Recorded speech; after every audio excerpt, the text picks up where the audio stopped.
On Christmas morning, my son called and said, "Dad, maybe my autistic brother should just stay home." I simply said, "Understood," and stayed home. By nightfall, I had 25 missed calls, but they did not know that his call at 8 a.m. had just activated a hidden clause in my will, diverting an $8 million inheritance. Before I continue, let me know where you are watching from in the comments. Hit like and subscribe if you believe family is about loyalty, not just blood. The silence of my Beacon Hill home was absolute until the sharp ring of the landline shattered it at exactly 8 a.m. I was standing in front of the full-length mirror in the hallway, adjusting the silk Windsor knot for my youngest son, Toby. At 32, Toby still had the innocent excitement of a child on Christmas morning. He was humming a soft tune while tapping his fingers against his thigh, a rhythm only he understood. He looked magnificent. I had spent $2,000 on this custom Italian wool suit for him, not because I cared about fashion, but because I wanted him to feel like a king today. I saw the caller ID flash on the screen. It was Patrick, my eldest son. I smiled and pressed the speaker button so Toby could hear his big brother wish him a Merry Christmas. That was my first mistake. Patrick did not say Merry Christmas. His voice was rushed and impatient, the tone of a man who sees family as a transaction. "Look, Dad, Monica and I were talking. We think it might be better if you just sent the gifts over by courier. Maybe Toby should just stay home today." My hands froze on the lapel of Toby's suit. I felt Toby stop humming instantly. He did not look up, but I saw his shoulders stiffen under the expensive fabric. I asked Patrick to repeat himself, ensuring I heard every syllable correctly, hoping I had misunderstood. Patrick sighed loud enough for the microphone to pick up the distortion. "Come on, Dad. Do not make this difficult. Senator Wilson is coming to the brunch. We cannot have Toby doing his ticking thing, or reciting facts about the Industrial Revolution while the senator is trying to eat his lobster bisque. It ruins the aesthetic, Dad. Monica is really stressed about everything being perfect." I looked at Toby. He was staring at his polished shoes, his hands trembling slightly at his sides. The $2,000 suit suddenly felt like armor for a war he did not know he was fighting. Patrick continued, oblivious to the silence on my end. "Just stay home, Dad. It is for the best. We will come by next week or something to pick up the check." That was it. He did not want his father or his brother. He wanted the check. The annual $50,000 check I gave him every Christmas to cover the debts from his lavish lifestyle. He thought I was just a retired old man living on a pension, but he had no idea who he was really talking to. Understood. That was the only word I allowed myself to speak. My voice was steady, devoid of the tremor that was currently shaking my very soul. I placed the receiver back onto the cradle with a deliberate slowness, ensuring it clicked into place with a finality that echoed through the silent hallway. The connection was severed, not just the telephone line, but something far more vital, something ancient that binds a father to his firstborn.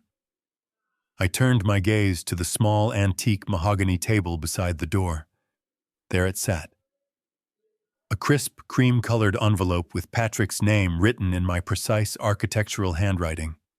Inside was a check from my private account at the Swiss Credit Union. $50,000. It was not just a gift, it was a lifeline. I knew about his gambling debts. I knew about the lease payments on the Porsche he could not afford. I knew about Monica's insatiable need for designer validation. I had written that check yesterday, thinking it would buy him peace of mind. I had been a fool. I had thought I was buying his happiness, but I was only renting his tolerance. My hand reached out. It did not shake. The skin was wrinkled, spotted with age, but the grip was iron. I picked up the check.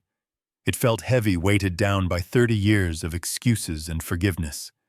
I slid the paper out of the envelope. The ink was still fresh. $50,000. A year's salary for an honest man. A mere drop in the bucket for my ungrateful son. I did not crumple it in a fit of rage. Rage is hot. Rage is messy. What I felt was cold. Absolute Arctic cold. I held the check by its top corners. I looked at the signature Bernard Sullivan, a name that used to command respect in boardrooms across Boston, a name my son now uttered with disdain. Then I tore it. The sound was sharp, violent. It ripped through the silence of the house like a gunshot. Sst. One clean tear down the middle. I didn't stop there. I stacked the two halves perfectly on top of each other. I tore them again. Zzzt. Then again, and again. The sound was rhythmic, hypnotic. With every tear, I was not just destroying a piece of paper.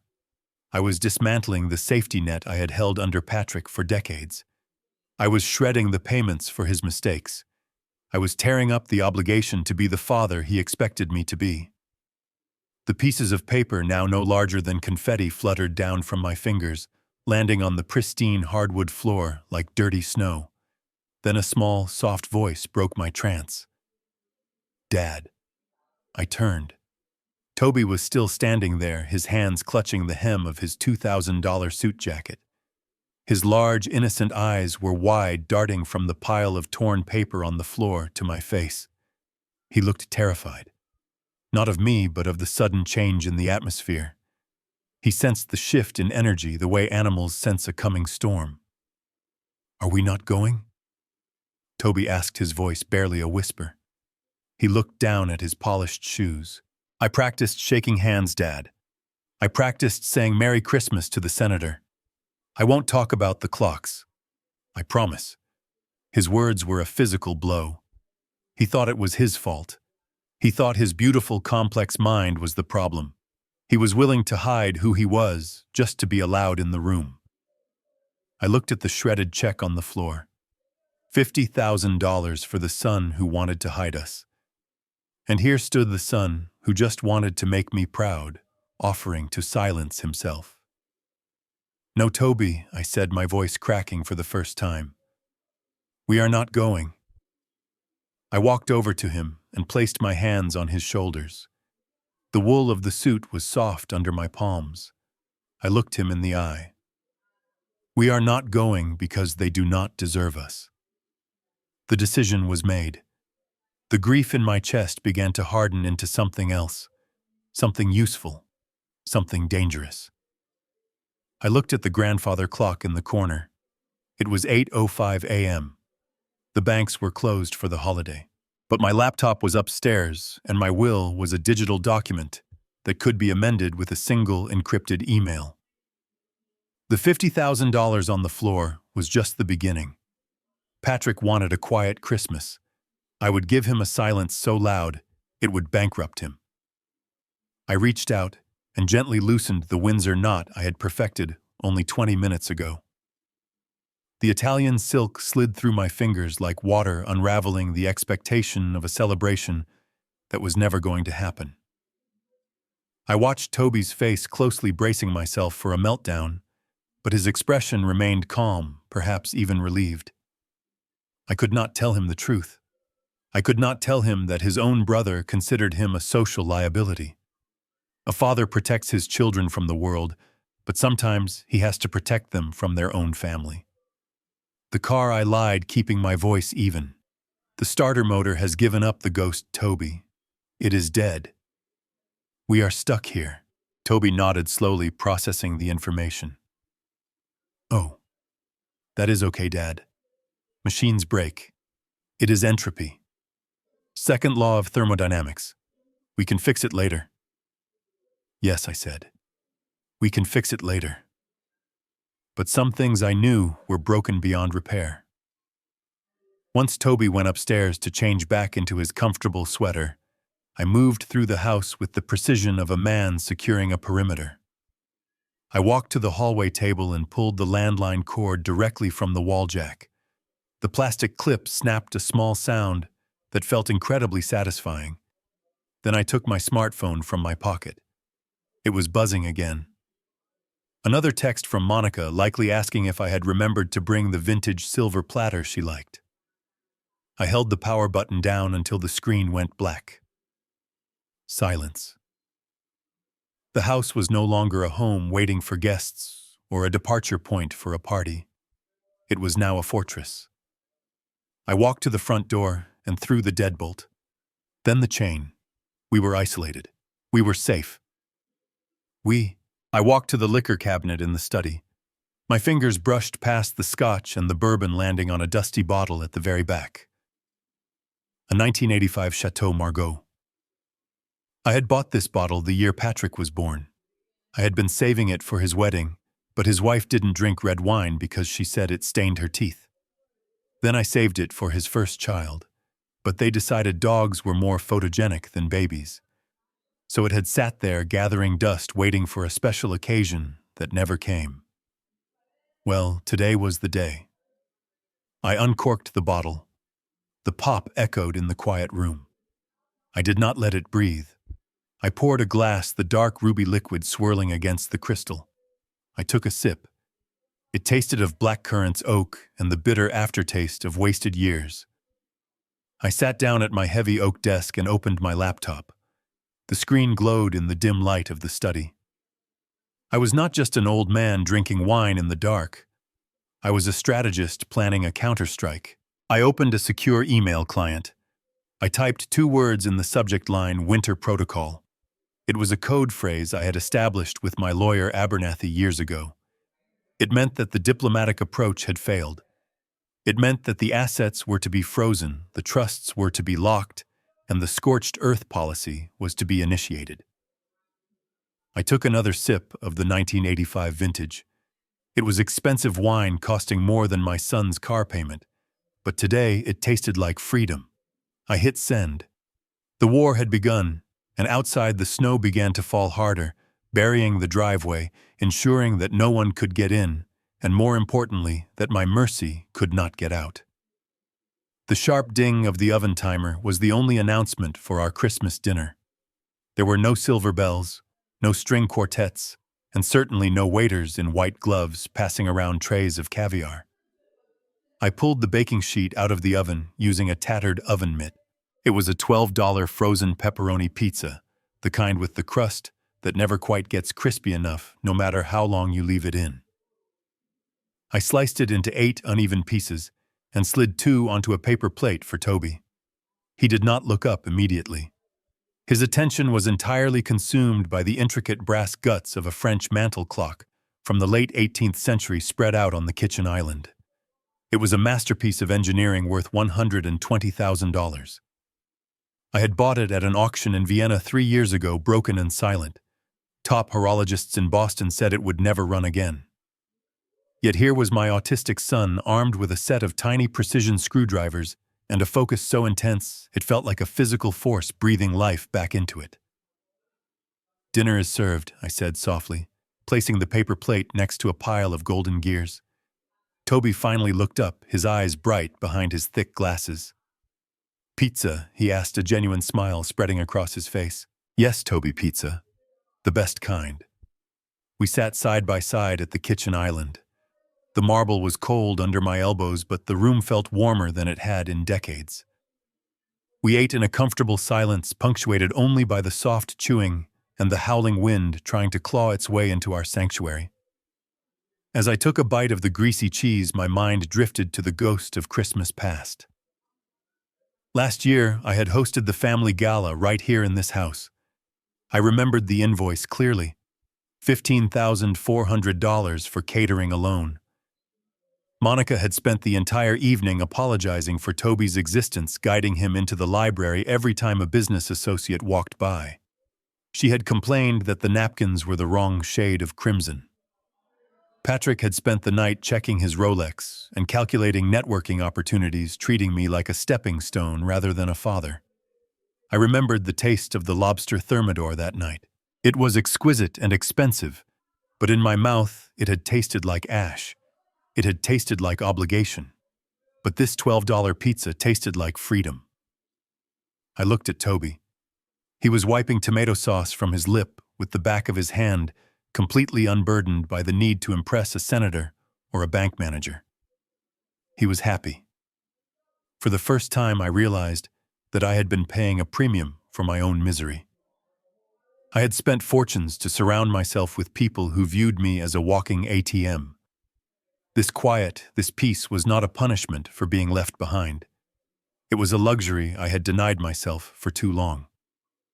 Toby put down his pizza crust and went back to the clock. With a delicate click, he set the final escapement gear in place. He held his breath. I held mine. Suddenly a sound filled the room. Tick-tock, tick-tock. The heartbeat of the machine had returned after a century of silence. Toby clapped his hands once softly. "It works, Dad," he whispered. "Yes, Toby," I replied, raising my glass of vintage wine to him. "It works perfectly. And for the first time in years, so did my life."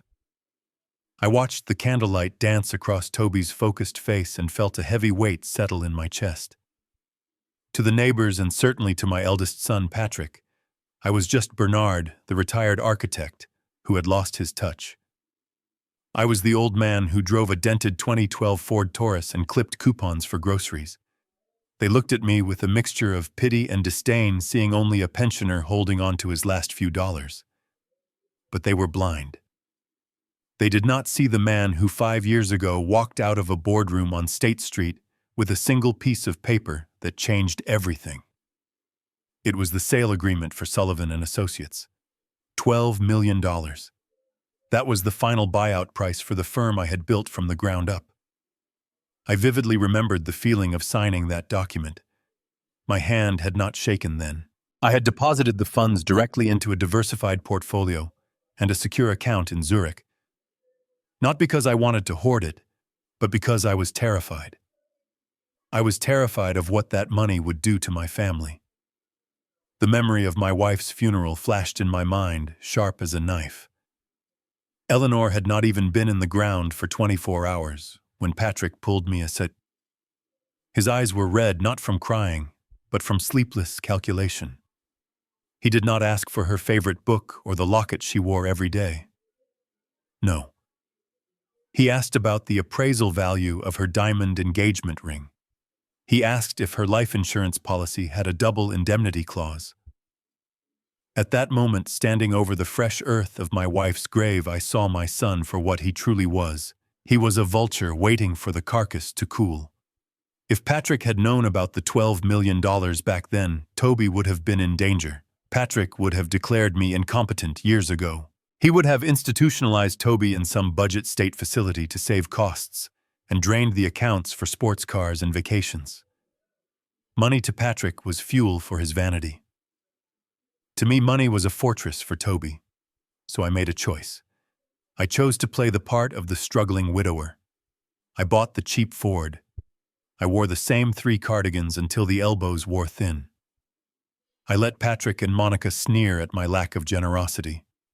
I let them pay for dinner once a year and watched them roll their eyes at the bill.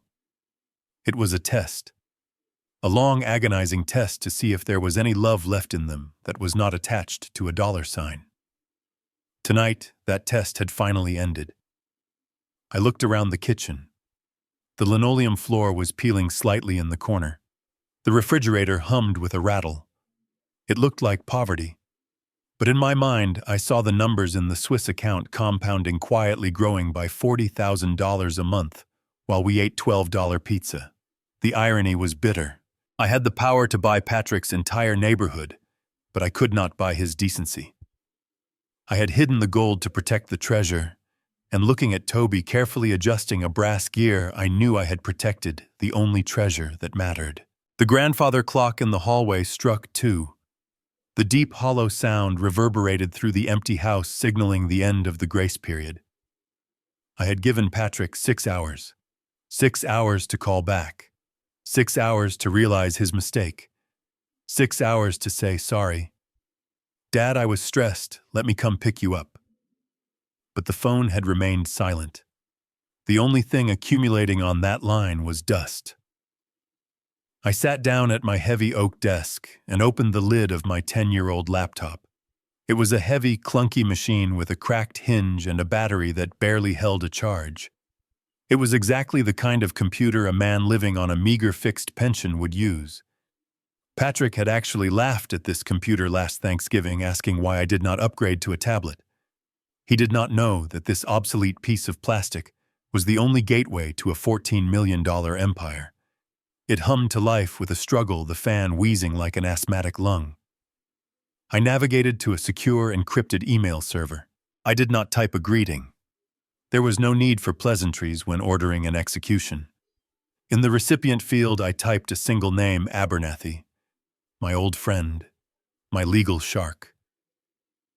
In the subject line, I typed 5 words that would change the trajectory of my family history forever. Urgent change code, red winter protocol. Then came the most important part. I clicked the paperclip icon. I navigated to the hidden folder where my landline system automatically archived every incoming call. It was a security measure I had installed years ago after a scammer tried to target me. There it was. The audio file timestamped 800 AM. I stared at the file name. It was just a few megabytes of data, but it contained the raw, unfiltered sound of my son's betrayal. It contained the proof that he saw his brother not as a human being, but as a stain on his social reputation. It was the smoking gun. I dragged the file into the attachment box. The progress bar filled up slowly. 20%, 50%. I took a deep breath. I thought about Patrick's childhood. I thought about the first time I held him. Then I thought about the way he had spoken about Toby this morning. I thought about the $50,000 check lying in pieces on the floor. The sentimentality evaporated instantly, replaced by the cold, hard logic of a businessman protecting his investment. And Toby was my most precious investment. The bar hit 100%. Attached. My finger hovered over the send button. This was it. Once I clicked this, there was no going back. The legal machinery of the trust fund would begin to turn. Assets would be frozen. Titles would be transferred. The safety net would be slashed. Patrick would wake up tomorrow morning thinking he was the heir to a fortune, unaware that he was already a pauper. I looked out the window at the snow burying the driveway. It was cold outside, but it was colder in here. I pressed send. The screen refreshed. Message sent. It was done. The fate of my eldest son was sealed in a data center somewhere in Switzerland. I closed the laptop lid with a soft click. I felt a strange sense of lightness. I had just cut off a rotting limb to save the body. I stood up and walked back to the kitchen where Toby was humming. The trap was set. Now all I had to do was wait for the prey to walk into it. At 6 o'clock in the evening, the snow was falling hard outside, but inside Patrick and Monica's colonial mansion, the air was thick with the scent of expensive pine and desperation. The house was decorated like a magazine spread. Every surface gleamed under the soft glow of crystal chandeliers. In the center of the grand foyer stood a 12-foot Nordmann fir tree that had been imported specially from Oregon. It was a masterpiece of holiday aesthetics, adorned with hand-blown glass ornaments and satin ribbons. That tree alone had cost $1,500. It was a tree that would be dead and discarded in 2 weeks, yet it cost more than some people paid for their monthly rent. Monica was standing by the marble fireplace posing for what must have been her 10th selfie of the hour. She held a flute of champagne in one hand and tilted her chin to the perfect angle, ensuring the light caught the diamond studs in her ears. She adjusted the filter on her phone screen, smoothing out any lines of worry, before posting the image to her social media feed with a caption about gratitude and family blessings. It was a lie. There was no gratitude in her eyes, only calculation. She circulated through the room with a practiced grace. Her laugh was a high, bubbly trill that sounded delightful to the untrained ear, but hollow to anyone who really knew her. She touched arms and complimented dresses. She told Senator Wilson how honored they were to have him in their humble home. She told the neighbors that Patrick's marketing firm was having its best quarter yet. It was a masterclass in deception. Every smile was an investment. Every nod was a strategic maneuver designed to maintain the illusion of high society success. But beneath the layer of expensive foundation and the designer silk dress, her heart was beating like a trapped bird. It pounded not from excitement, but from a cold, sharp fear. Her eyes kept darting away from the senator's face. They kept flicking toward the heavy oak front door. She looked at the door as if she could will it to open with her mind. Every time a guest arrived late, her face lit up with a flash of hope, only to fall back into a mask of disappointment when she saw it was just a cousin or a neighbor. She wasn't looking for family. She wasn't looking for her father-in-law to share a holiday embrace or to see how her brother-in-law was doing. She was looking for a courier. She was waiting for an envelope. She was desperate for the $50,000 injection that usually arrived like clockwork every Christmas morning. The catering staff moved silently through the crowd, offering trays of bacon-wrapped scallops and truffle oil bruschetta. Each bite cost $3. Monica grabbed a napkin and dabbed at her forehead. She knew the truth that the guests did not. She knew that the credit card used to pay for this extravagant display was maxed out to its limit. It had a cap of $20,000, and they were currently hovering at $19,900. If the caterer tried to run an extra charge for overtime or broken glass, the card would decline. The transaction would fail. The humiliation would be instant and public. She checked her phone again. No messages. No transfer notification. The door remained shut, and the silence from my house was beginning to scream in her ears. Patrick locked the heavy mahogany door of the powder room and leaned his back against it. The noise of the party was muffled here, but the silence in his head was deafening. He pulled his phone from his tuxedo pocket, his thumb trembling slightly as he opened his banking app. The Face ID took a second too long to recognize him, almost as if the phone itself knew he was a fraud. Then the number flashed on the screen in a bright, aggressive red, -$4,120. He stared at the minus sign. It looked like a scar. This was not just about being broke. This was about survival.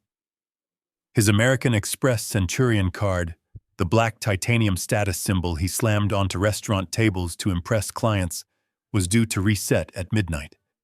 The autopay was scheduled for 11:59. If the $50,000 check from his father did not hit his account within the next 4 hours, the payment would bounce. The card would be suspended. The notification would go to his business partner. The house of cards he had spent 10 years building would collapse before the dessert was even served. He navigated to his contacts and tapped the favorite labeled Dad. He pressed the phone to his ear, his other hand gripping the cold marble edge of the sink so hard his knuckles turned white. Ring, ring, ring. Come on, old man, pick up. Usually his father answered on the first ring. Usually his father was sitting by the phone waiting for a crumb of attention. But tonight, the line just rang into the void. Your call has been forwarded to an automatic voice message system. Patrick cursed under his breath, a sharp, vicious sound that would have shocked the guests outside. He hung up and dialed again immediately. And again. 10 times. 10 times he heard the automated voice mocking him. 10 times the silence from the other end felt like a physical slap. He looked at himself in the mirror. He was wearing a $3,000 tuxedo, but he was sweating like a pig. A bead of cold perspiration rolled down his temple dangerously close to his perfectly styled hair. He wiped it away furiously. Why was the old man doing this? Was he senile? Did he forget the date? Or was he punishing him for the call this morning? No. Patrick thought, shaking his head.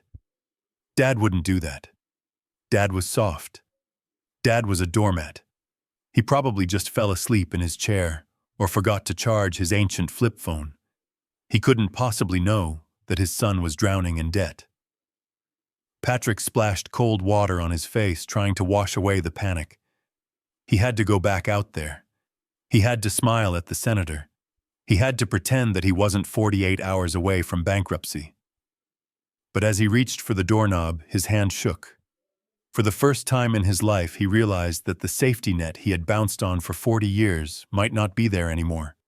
And without it, he was just a man falling from a very great height with no parachute. Patrick stepped out of the powder room, wiping the cold sweat from his forehead. But he didn't even make it 3 steps down the hallway before a manicured hand clamped onto his bicep. It was Monica. Her grip was surprisingly strong, her nails digging into the expensive fabric of his tuxedo jacket. She didn't say a word. She simply yanked him sideways, dragging him through the swinging doors and into the professional-grade kitchen, away from the prying eyes of the guests. The kitchen was a chaotic symphony of catering staff plating appetizers, but Monica cleared a space in the corner with a mere glare. She backed Patrick against the sub-zero refrigerator. Her smile was gone. The face that had been beaming at Senator Wilson just moments ago was now twisted into a mask of pure, unadulterated fury.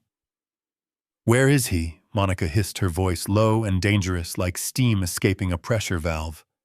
"Where is that old man Patrick? You said he would be here by 7. It is now 8:15. Patrick stammered, trying to loosen his collar. "I called him, Monica. I called him 10 times. He is not picking up. Maybe the storm knocked out his line. Or maybe he is just asleep." "Asleep," Monica repeated the word as if it were a personal insult. She let out a sharp, incredulous laugh. "You think he is asleep while we are out here dying? Senator Wilson is asking about the silent auction donation, Patrick. He is leaving in 20 minutes. If your father does not walk through that door with his checkbook right now, we are going to look like absolute frauds." I know, Patrick said, raising his hands in surrender. "I will drive over there. I will go get him." "It is too late for that," Monica screamed. She was holding a half-empty glass of champagne. In a sudden, violent motion, she hurled it across the room. The glass struck the backsplash behind the stove with a sickening crunch. Shards of crystal rained down onto the pristine granite counter. That was a $100 Waterford crystal flute. Patrick stared at the destruction. "I do not care about the glass," Monica shrieked, her voice finally cracking the veneer of composure. "I care about my reputation. Do you have any idea how hard I worked to get these people here? I curated this entire night. I bought the tree. I hired the quartet. And now your selfish, senile father is ruining it because he is too lazy to pick up a telephone." She stepped closer to him, invading his personal space. Her perfume, which usually smelled like roses, now smelled suffocating. "Listen to me, Patrick. I do not care if he is sick. I do not care if he is dead. I care about the $50,000. The caterer is waiting for the second half of the payment in the driveway. The credit card is declined. If that check does not arrive tonight, do not bother coming back to this house." She smoothed her dress, took a deep breath, and instantly plastered the fake smile back onto her face. Then she turned on her heel and walked back out to the party, leaving Patrick standing alone in the kitchen, surrounded by the wreckage of broken glass and a broken marriage. He looked at the shattered crystal on the floor. It reflected the overhead lights like diamonds. Sharp, expensive, and dangerous, just like his wife. He knew then that he had no choice. He had to brave the blizzard. He had to get the money. Or his life was over. Patrick cleared his throat and tapped a silver spoon against his empty champagne glass. The sharp chiming sound cut through the murmuring crowd, and the string quartet immediately stopped playing. He adjusted his silk tie and arranged his face into a mask of deep, tragic concern. He was a marketing executive after all, and this was the most important pitch of his life. "I am so sorry to interrupt such a wonderful evening," he said, his voice trembling with a perfectly manufactured emotion. "But I have just received some distressing news. My father Bernard has taken a turn for the worse. It seems to be his heart." A collective gasp rippled through the room. Senator Wilson looked suitably grave and nodded sympathetically. Patrick continued. "I must go to him immediately.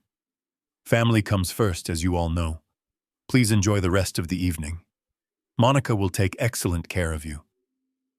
He stepped down from the hearth to a round of supportive applause. It was a flawless performance.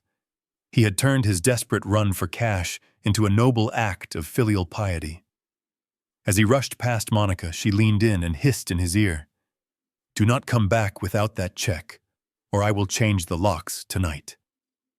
He burst out of the front door and into the teeth of the blizzard. The wind hit him like a physical blow, tearing at his $3,000 tuxedo, but he didn't feel the cold. He only felt the burning heat of panic. He threw himself into the driver's seat of his Porsche Panamera. The leather was freezing. He jammed the start button, and the engine roared to life, a beast of German engineering that he technically did not own. The lease payment was 2 months behind, and the repo man had already called his office twice this week. He reversed out of the driveway, narrowly missing the catering van, and slammed the car into drive. The tires spun on the black ice for a terrifying second before gripping the asphalt. He did not drive cautiously. He drove like a man possessed. He merged onto the highway and watched the speedometer climb. 60, 80, 100 miles per hour. The snow was coming down in thick, blinding sheets, turning the world into a white tunnel of death. The windshield wipers thrashed back and forth frantically, trying to clear the view, but Patrick kept his foot heavy on the gas pedal. He hit the redial button on the steering wheel for the 26th time. The Bluetooth system echoed the ringing sound through the cabin's surround sound speakers. Ring, ring, ring, ring. Still nothing. He screamed a curse word and punched the steering wheel. "Why are you not answering, old man? Where are you?" Then a dark thought slithered into his mind. It was cold and sharp like an icicle in his brain. What if he really is dead? What if the old man actually had a heart attack alone in that big, empty house?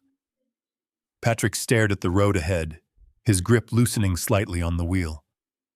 If Bernard was dead, there would be no check tonight. But there would be life insurance. There would be the house on Beacon Hill. There would be the antique collection. The will would execute immediately. A twisted smile touched the corners of his mouth. If his father was dead, all his problems would vanish. He could sell the house before the bank took his own. He could put Toby in a state facility and forget about him. He could pay off the credit cards.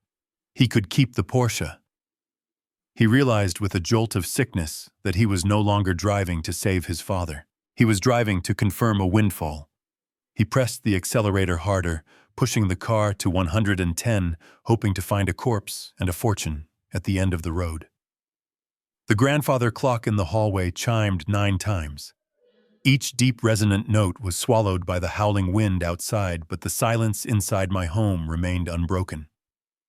Then came the sound. It was not a knock, it was an assault. Someone was hammering against the solid oak front door with such violence that the heavy wood shuddered in its frame. The brass knocker clattered uselessly against the metal plate as a fist pounded again and again.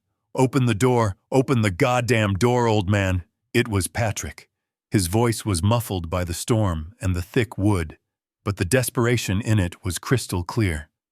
It was the voice of a man who had driven 100 miles per hour on black ice because he was running from a financial execution. I did not rush. I sat in my wingback leather chair by the fire and carefully marked my page in the first edition of Charles Dickens I had been reading. I placed the book gently on the side table next to the empty wine glass. My movements were slow, deliberate. I stood up and smoothed the front of my old cashmere cardigan. I walked to the foyer not as a worried father rushing to welcome his son, but as a warden inspecting a riot in the prison yard. The pounding did not stop. It sounded like he was trying to break the door down with his shoulder. I could hear him cursing, screaming my name, and kicking the base of the door. I reached the entryway and checked the peephole. Through the distorted glass, I saw a figure that looked less like a marketing executive and more like a drowning man. I unlocked the heavy deadbolt. Click. I turned the brass handle, But I did not undo the security chain. I opened the door exactly 4 inches. The chain pulled taut, snapping tight against its slide.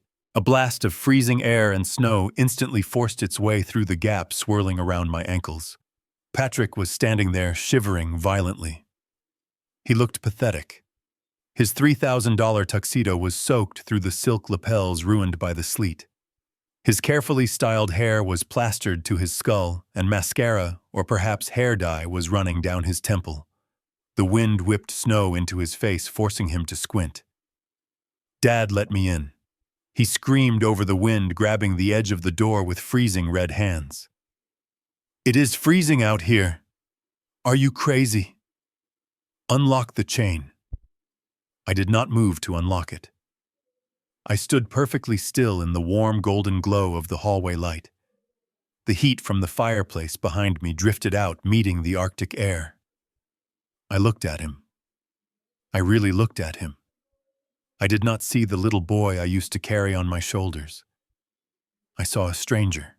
I saw a man who had left me 25 voicemails, not because he missed me, but because his credit card had been declined. Patrick tried to shove his hand through the gap to reach the chain, but I stepped back just out of range. My face remained completely expressionless. I felt no anger. I felt no pity. I felt the terrifying calm of a man who holds all the cards.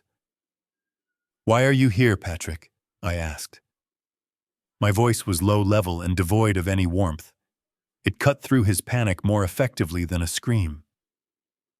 Patrick stopped shaking the door for a second, stunned by my tone. He stared at me through the crack. He expected a senile old man. He expected confusion.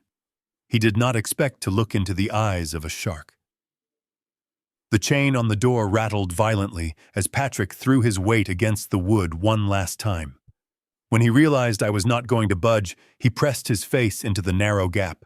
His eyes were wild, bloodshot, and desperate. "Dad, please, I do not have time for games. Senator Wilson is waiting. The caterer is waiting. Just hand me the envelope and I will leave. I will not bother you again until New Year, I swear."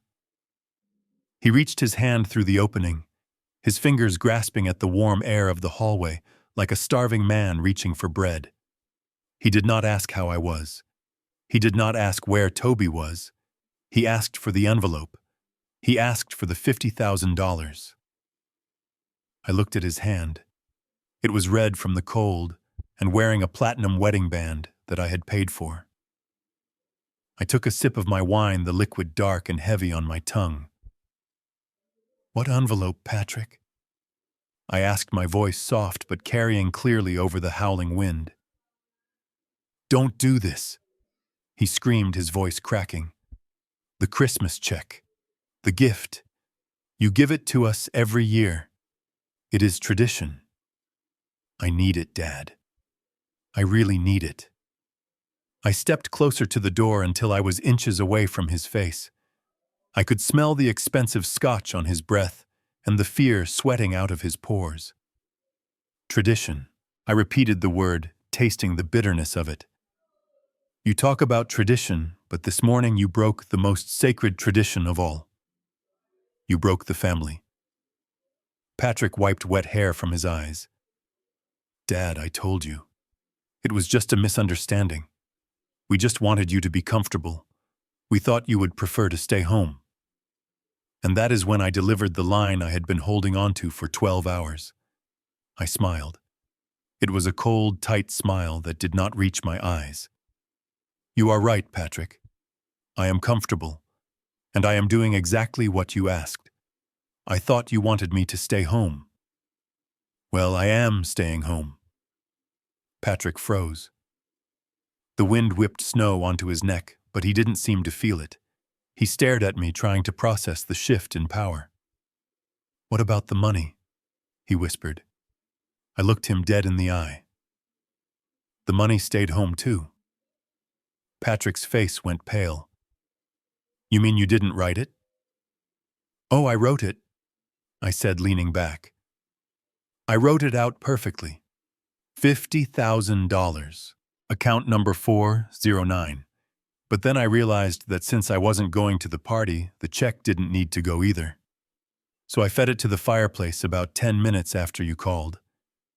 It burned beautifully, Patrick. You should have seen the colors. The realization hit him like a physical blow. I watched the math happen behind his eyes. He wasn't seeing his father. He was seeing his credit card bill. He was seeing the lease on the Porsche. He was seeing the humiliation waiting for him back at the party. $50,000 had just turned into ash and smoke up my chimney. You burned it. He choked out the words. You burned my money. It was never your money. I said, my voice dropping to a growl. It was my money, and now it is nobody's money. You wanted a quiet Christmas, Patrick. You wanted distance. Well, congratulations. You just bought yourself the most expensive silence in history. Patrick stared at me, his mouth opening and closing like a fish pulled from the water. The shock of the burned check was quickly replaced by a red-hot fury that seemed to melt the snowflakes landing on his face. He lunged forward, slamming his hands against the doorframe, the only thing keeping him from throttling his own father. You burned it, he screamed, spitting saliva and rain in my direction. You burned $50,000. Are you insane, old man? Do you have dementia? That was my money. That was my lifeline. And you torched it because of what? Because I told the truth about your precious broken son. I did not flinch, but my hand tightened on the door handle. Go home, Patrick, I said, my voice dropping to a warning growl. Go home before you say something you can never take back. But Patrick was past the point of reason. The pressure of the debt, the humiliation waiting for him at the party, and the sheer entitlement of 40 years of being the golden child all boiled over. He pointed a shaking finger into the house past my shoulder, into the darkness where he thought his brother was sleeping. I am done walking on eggshells for him. Patrick bellowed, his voice cracking with venom. Why do you protect him like he is some kind of treasure? He is a burden, Dad. He is a 32-year-old man playing with clocks. He is useless. He does not know the value of $1. He does not know how the real world works. He is a retard who drags us all down, and you just threw away my future for him. The slur hung in the freezing air like toxic gas. My heart stopped. I felt the blood drain from my face, not from fear, but from a rage so pure and ancient it felt like lava in my veins. I opened my mouth to banish him from my life forever, but a sound from behind me stopped me cold. It was a small, sharp intake of breath. I turned slowly. Standing at the top of the oak staircase was Toby. He was wearing his flannel pajamas and clutching the small brass gear from the clock he had just fixed. He was not sleeping. He had heard everything. He had heard his brother call him a burden. He had heard the word useless. Toby was not crying in the way a child cries. He was crying in silence. Big, heavy tears rolled down his cheeks behind his thick glasses. He looked at me, then he looked at Patrick through the open door. The light in his eyes, the spark of intelligence and kindness that I loved so much, was dimming. He looked like he wanted to disappear.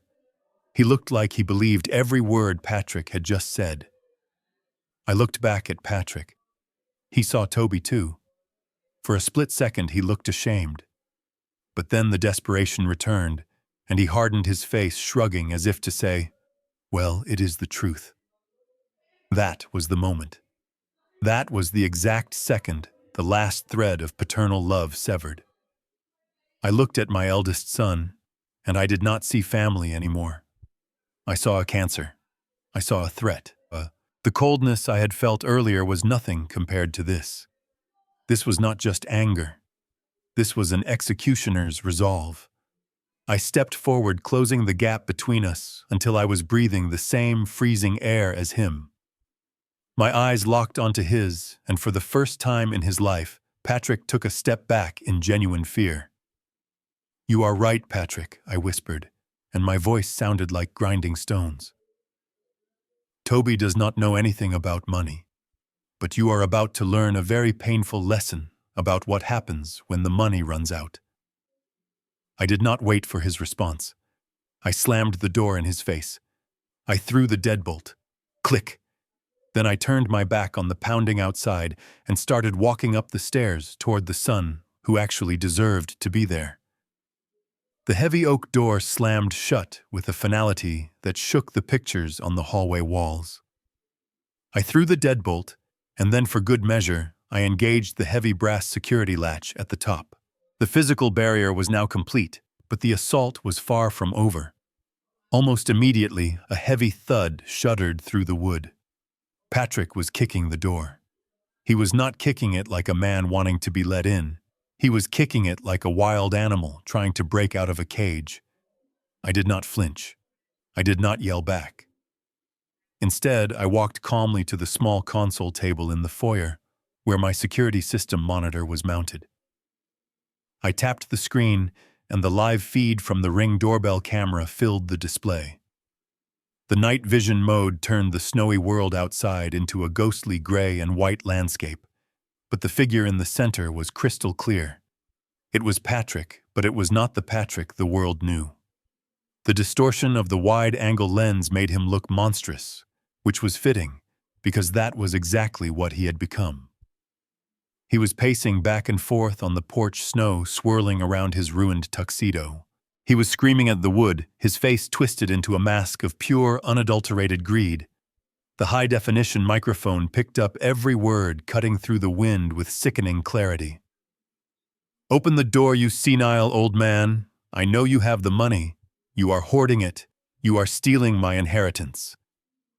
I watched him raise his foot and drive the heel of his expensive Italian loafer into the brass kickplate I had polished just yesterday. Mud and slush splattered across the varnish. He did it again. And again. He was panting, his breath puffing out in white clouds of rage. "I hope you die in there," Patrick screamed. "I hope you have a heart attack right now so I can kick this door down and drag that useless retard out to the street where he belongs." My finger hovered over the screen. A father should never have to see his child like this. A father should never have to hear his firstborn wish for his death just to access a bank account. But I was not watching this as a father anymore. I was watching it as a witness. I was watching it as a man building a case. I tapped the record button, ensuring the clip captured the entire tirade. I watched him spit on the door handle. I watched him raise his middle finger to the camera lens, staring directly into it, with eyes deadened by avarice. He knew the camera was there. He just didn't care. He thought I was powerless. He thought I was just a scared old man hiding in the dark. He had no idea that he was starring in the first piece of evidence that would strip him of everything he owned. I waited until he finally gave up, his shoulders slumping in defeat, as he turned to trudge back into the blizzard. I waited until the taillights of his car faded into the storm. Then I tapped the save icon. A dialog box appeared asking for a file name. My fingers moved across the virtual keyboard without hesitation. I typed 3 words. Evidence number 1. I dragged the file into a secure cloud folder shared only with my lawyer, Mr. Abernathy. Patrick had come here tonight to demand a gift. Well, I had given him one. I had given him the rope to hang himself, and he had tied the knot perfectly. The storm outside had passed, but a new storm was brewing inside the glowing screen of my tablet. It was 48 hours after I had slammed the door in my son's face. The house was peaceful. Toby was happily organizing his collection of vintage gears in the living room, completely unaware that his name was trending on social media. But I was watching. I was watching the assassination of my character play out in high definition on Instagram. My lawyer Abernathy had sent me the link with a simple text message that read, "Do not react, just watch." So I watched. The video opened with Monica sitting in her designer kitchen, but the staging was different. Gone were the flashy jewelry and the low-cut dresses. She was wearing a modest gray sweater that looked 3 sizes too big, intended to make her look small and vulnerable. Her makeup was done to look like she wasn't wearing any, but I knew that the barely there look cost more than a full makeover. She was staring into the camera lens with wide, watery eyes. "Hey guys," she whispered, her voice trembling with practiced perfection. "I know I usually post about fashion and lifestyle, but today I need to be real with you. My family is going through a crisis." She took a deep breath, letting a single tear roll down her cheek. It was a masterclass in manipulation. "My father-in-law Bernard," she continued, sniffing softly. He is not well. We have been trying to hide it for a while, but his dementia has taken a dark turn. On Christmas Eve, he had a paranoid episode. He burned a check intended for his grandchildren. He thinks we are his enemies. He has locked himself in his house and cut off all contact." I sat there in my study, my hand gripping the edge of the mahogany desk. I did not have grandchildren. They had a dog. But the truth did not matter to her audience. "The worst part," Monica sobbed, leaning closer to the camera, "is that his autistic son, Toby, is trapped in there with him. We are so worried. We do not know if Toby is eating. We do not know if he is safe. We tried to go over there to help, but Bernard became violent. We just want to save our family. Please pray for us." I looked at the numbers below the video. My heart went cold. 50,000 likes, 5,000 comments. I scrolled through them, reading the outpouring of support for the dutiful daughter-in-law. "You are an angel," Monica, one user, wrote. "Stay strong." "I had to put my dad in a home too. It is the only way," another commented. "Call the police, save that poor autistic man from that monster." 50,000 strangers were judging me based on the performance of a woman who once threw a tantrum because her latte foam was not thick enough. She was not just venting. She was building a case. She was creating a public record of my alleged insanity to support the legal move I knew was coming next. She was using the court of public opinion to pave the way for a guardianship order. I looked over at Toby, who was holding a brass cog up to the light, humming a happy tune. He was safer here than he had ever been in his life. But out there in the digital world, I was already a villain. I took a screenshot of the post capturing the lies and the engagement numbers. Then I forwarded it to Abernathy. Monica thought she was winning the internet. She did not realize she was just providing evidence of defamation for the lawsuit that would eventually destroy her platform. I turned off the tablet. Let them have their likes. I had the truth. The knock on the door the next morning was not violent like Patrick's, nor was it authoritative like the police. It was a dull, bored sound, the rhythm of bureaucracy doing its ugly work. I opened the door to find a process server standing there chewing gum and looking at his clipboard. He asked for my name, checked a box, and thrust a thick manila envelope into my chest. "You have been served," he muttered, before turning around and walking away without a backward glance. I took the envelope into the study and slid it open with a letter opener. Inside was a stack of legal documents thick enough to choke a horse. The header was bold and aggressive. "Petition for emergency temporary guardianship." I sat down and began to read. The language was cold, sterile, and horrifying. Patrick was not just suing me. He was trying to erase me as a legal entity. He was petitioning the court to declare me mentally incapacitated. The document claimed that I, Bernard Sullivan, was suffering from advanced senile dementia, characterized by paranoia, violent outbursts, and the destruction of financial assets. He had used the burned check against me. Paragraph 4 detailed an incident where the respondent was observed burning legal tender in a fireplace while screaming incoherencies. It was a twisted version of the truth designed to make me look like a danger to myself. But the real poison was in the section regarding Toby. The petition described my son not as a beloved family member, but as an undue burden and a parasitic influence who was taking advantage of my weakened mental state. I looked at the signature block at the bottom. The attorney representing Patrick was a man named Sterling.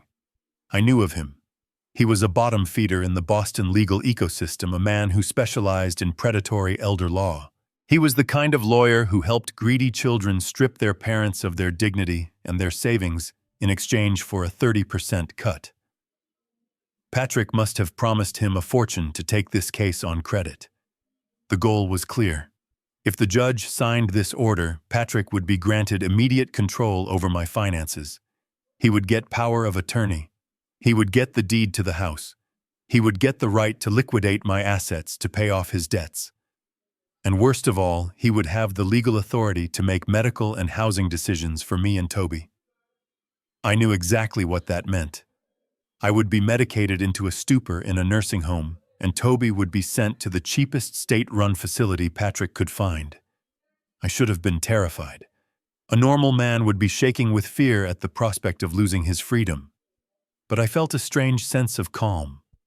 The chess pieces were moving exactly where I wanted them. Patrick had overplayed his hand. By filing this petition, he had put his lies on official court record. He had committed perjury in writing. I picked up the phone and dialed Abernathy. He answered on the first ring. "Did you get it?" Abernathy asked, his voice gravelly and sharp. "I have it in my hand," I replied. "He is going for full guardianship. He wants everything." "Good," Abernathy said, and I could practically hear him smiling on the other end. "Let him reach for the crown. It will make it so much more painful when we cut off his hands. Prepare yourself, Bernard. We are not just going to win this case. We are going to make an example of him." The name at the bottom of the legal filing made my blood run cold. Marcus Sterling. In the polite society of Boston legal circles, he was not referred to as a lawyer. He was known as the Undertaker. He did not practice law, he practiced extraction. He specialized in finding children like Patrick. Children who were drowning in debt and resentment, and handing them a weapon to execute their parents' financial freedom. I knew his reputation well. He would lock an elderly person's assets in a frozen trust, charge $600 an hour for administrative fees, and slowly bleed the estate dry until there was nothing left but a cheap pine coffin and a bill. Patrick had not just hired a lawyer, he had hired a hitman. The petition itself was a masterpiece of fiction designed to terrify a judge. Under the section titled Dissipation of Assets, they had listed the purchase of the $2,000 Italian suit for Toby as evidence of manic spending. They cited the burned check as proof of pyromania and acute cognitive decline. They claimed that my refusal to open the door during a blizzard was not a boundary but a symptom of catatonic withdrawal. They were twisting every act of my love and dignity into a symptom of a disease I did not have. But the most chilling paragraph was on page 12. It was the plan for Toby. Sterling and Patrick had proposed that upon being granted guardianship, Toby would be transferred to the Bridgewater State Facility for his own safety. I knew Bridgewater. It was a warehouse for the forgotten. It was a place where gentle souls like Toby were medicated into silence and left to stare at peeling walls. They were not trying to help Toby. They were trying to store him like broken furniture so they could rent out my house and liquidate my portfolio. I looked at the timestamp on the filing. They had filed for an emergency ex parte hearing. That meant they wanted a judge to sign this order immediately without me even being present to defend myself. They were banking on the fact that I was an old man who would be too confused or too slow to react. They thought they could ambush me. They thought I would crumble under the weight of the legalese. I picked up my phone and called Abernathy again. The line clicked open instantly. "They are using Sterling," I said, my voice flat and hard. "They want to put Toby in Bridgewater." There was a pause on the other end, then the sound of a heavy leather chair creaking. "I know," Abernathy replied. "I just saw the docket. Sterling is a vulture, Bernard. He smells blood. He thinks you are weak. He thinks you are just another senile cash cow waiting to be slaughtered. He has taken this case on contingency, which means he is broke too. He needs your money as badly as Patrick does. Let him think that I said. Do not file a counter motion yet. Let them walk into the courtroom thinking they have already won. I want Sterling to be smiling when I take his license. I hung up. I looked at Toby, who was asleep in his chair, his chest rising and falling in a peaceful rhythm. Patrick had brought a vulture to our door, but he had forgotten that vultures are scavengers. They are cowards who pick at the dead, and they had no idea they were trying to pick the bones of a lion that was still very much awake. The subpoena sat on the kitchen counter, next to a bowl of apples. It was a court order demanding my presence at the Suffolk County Probate and Family Court on December 28th at 9 o'clock in the morning. To any other man, this document would look like a death warrant. It was a command to appear before a judge and prove that I was sane enough to own my own socks. But to me it looked like an invitation. It was the RSVP to the funeral of my son's financial future. I did not scream. I did not call Patrick to beg for mercy. I did not hire a PR firm to counter Monica's Instagram lies. I did absolutely nothing. I created a tactical void. In the world of warfare, silence is often more terrifying than noise, but to the arrogant, silence looks like submission. I knew exactly what Patrick and Monica were thinking. They were sitting in their mortgaged mansion, interpreting my silence as fear. They thought I was cowering in the corner, overwhelmed by the legal might of Mr. Sterling. They thought the old man was broken. I let them believe it. I let them feed on their own confidence. I wanted them to walk into that courtroom feeling invincible. I wanted them to be so blinded by their perceived victory that they wouldn't see the cliff edge until their feet were already hanging over nothing. I spent the next 48 hours in a state of quiet industry. While Patrick was likely popping champagne and picking out new curtains for my house, I was in the basement, opening a fireproof safe that hadn't been touched in 5 years. I retrieved the original deed to the Beacon Hill property. I retrieved the trust documents. I retrieved the binder labeled Blue Ocean. I organized the papers into neat, stackable piles. Every receipt, every email, every bank statement was a brick in the wall I was building around Toby. The phone rang late in the evening. It was Abernathy. His voice was rough with impatience. "Bernard," he grumbled. "Sterling just filed another motion. He is asking for a temporary freezing of all your liquid assets pending the hearing. He wants to cut off your access to cash. Should I file an emergency injunction to stop him?" I looked out the window. The snow was falling again, covering the tracks Patrick's Porsche had left days ago. "No," I said calmly, taking a sip of tea. "Do not stop him. Let him file it. Let him put his name on as many aggressive motions as possible." But Bernard Abernathy warned, "If the judge grants this, you will be locked out of your checking account. It makes you look incompetent." "It makes me look like a victim," I corrected him. "And judges hate bullies, Abernathy. Patrick is climbing a ladder that I built for him. He is climbing it fast, and he is climbing it recklessly." I paused, watching the reflection of my own eyes in the dark glacis of the window. "Let them climb, Abernathy. Let them climb as high as they possibly can. Let them think they can touch the sun. Because when they fall from that height, the impact will be absolute. I do not just want to win the case. I want to shatter their entitlement into dust." Abernathy let out a low, dark chuckle. "You are a cold bastard, Bernard." "I am a father," I replied, "and I am protecting my own. See you in court."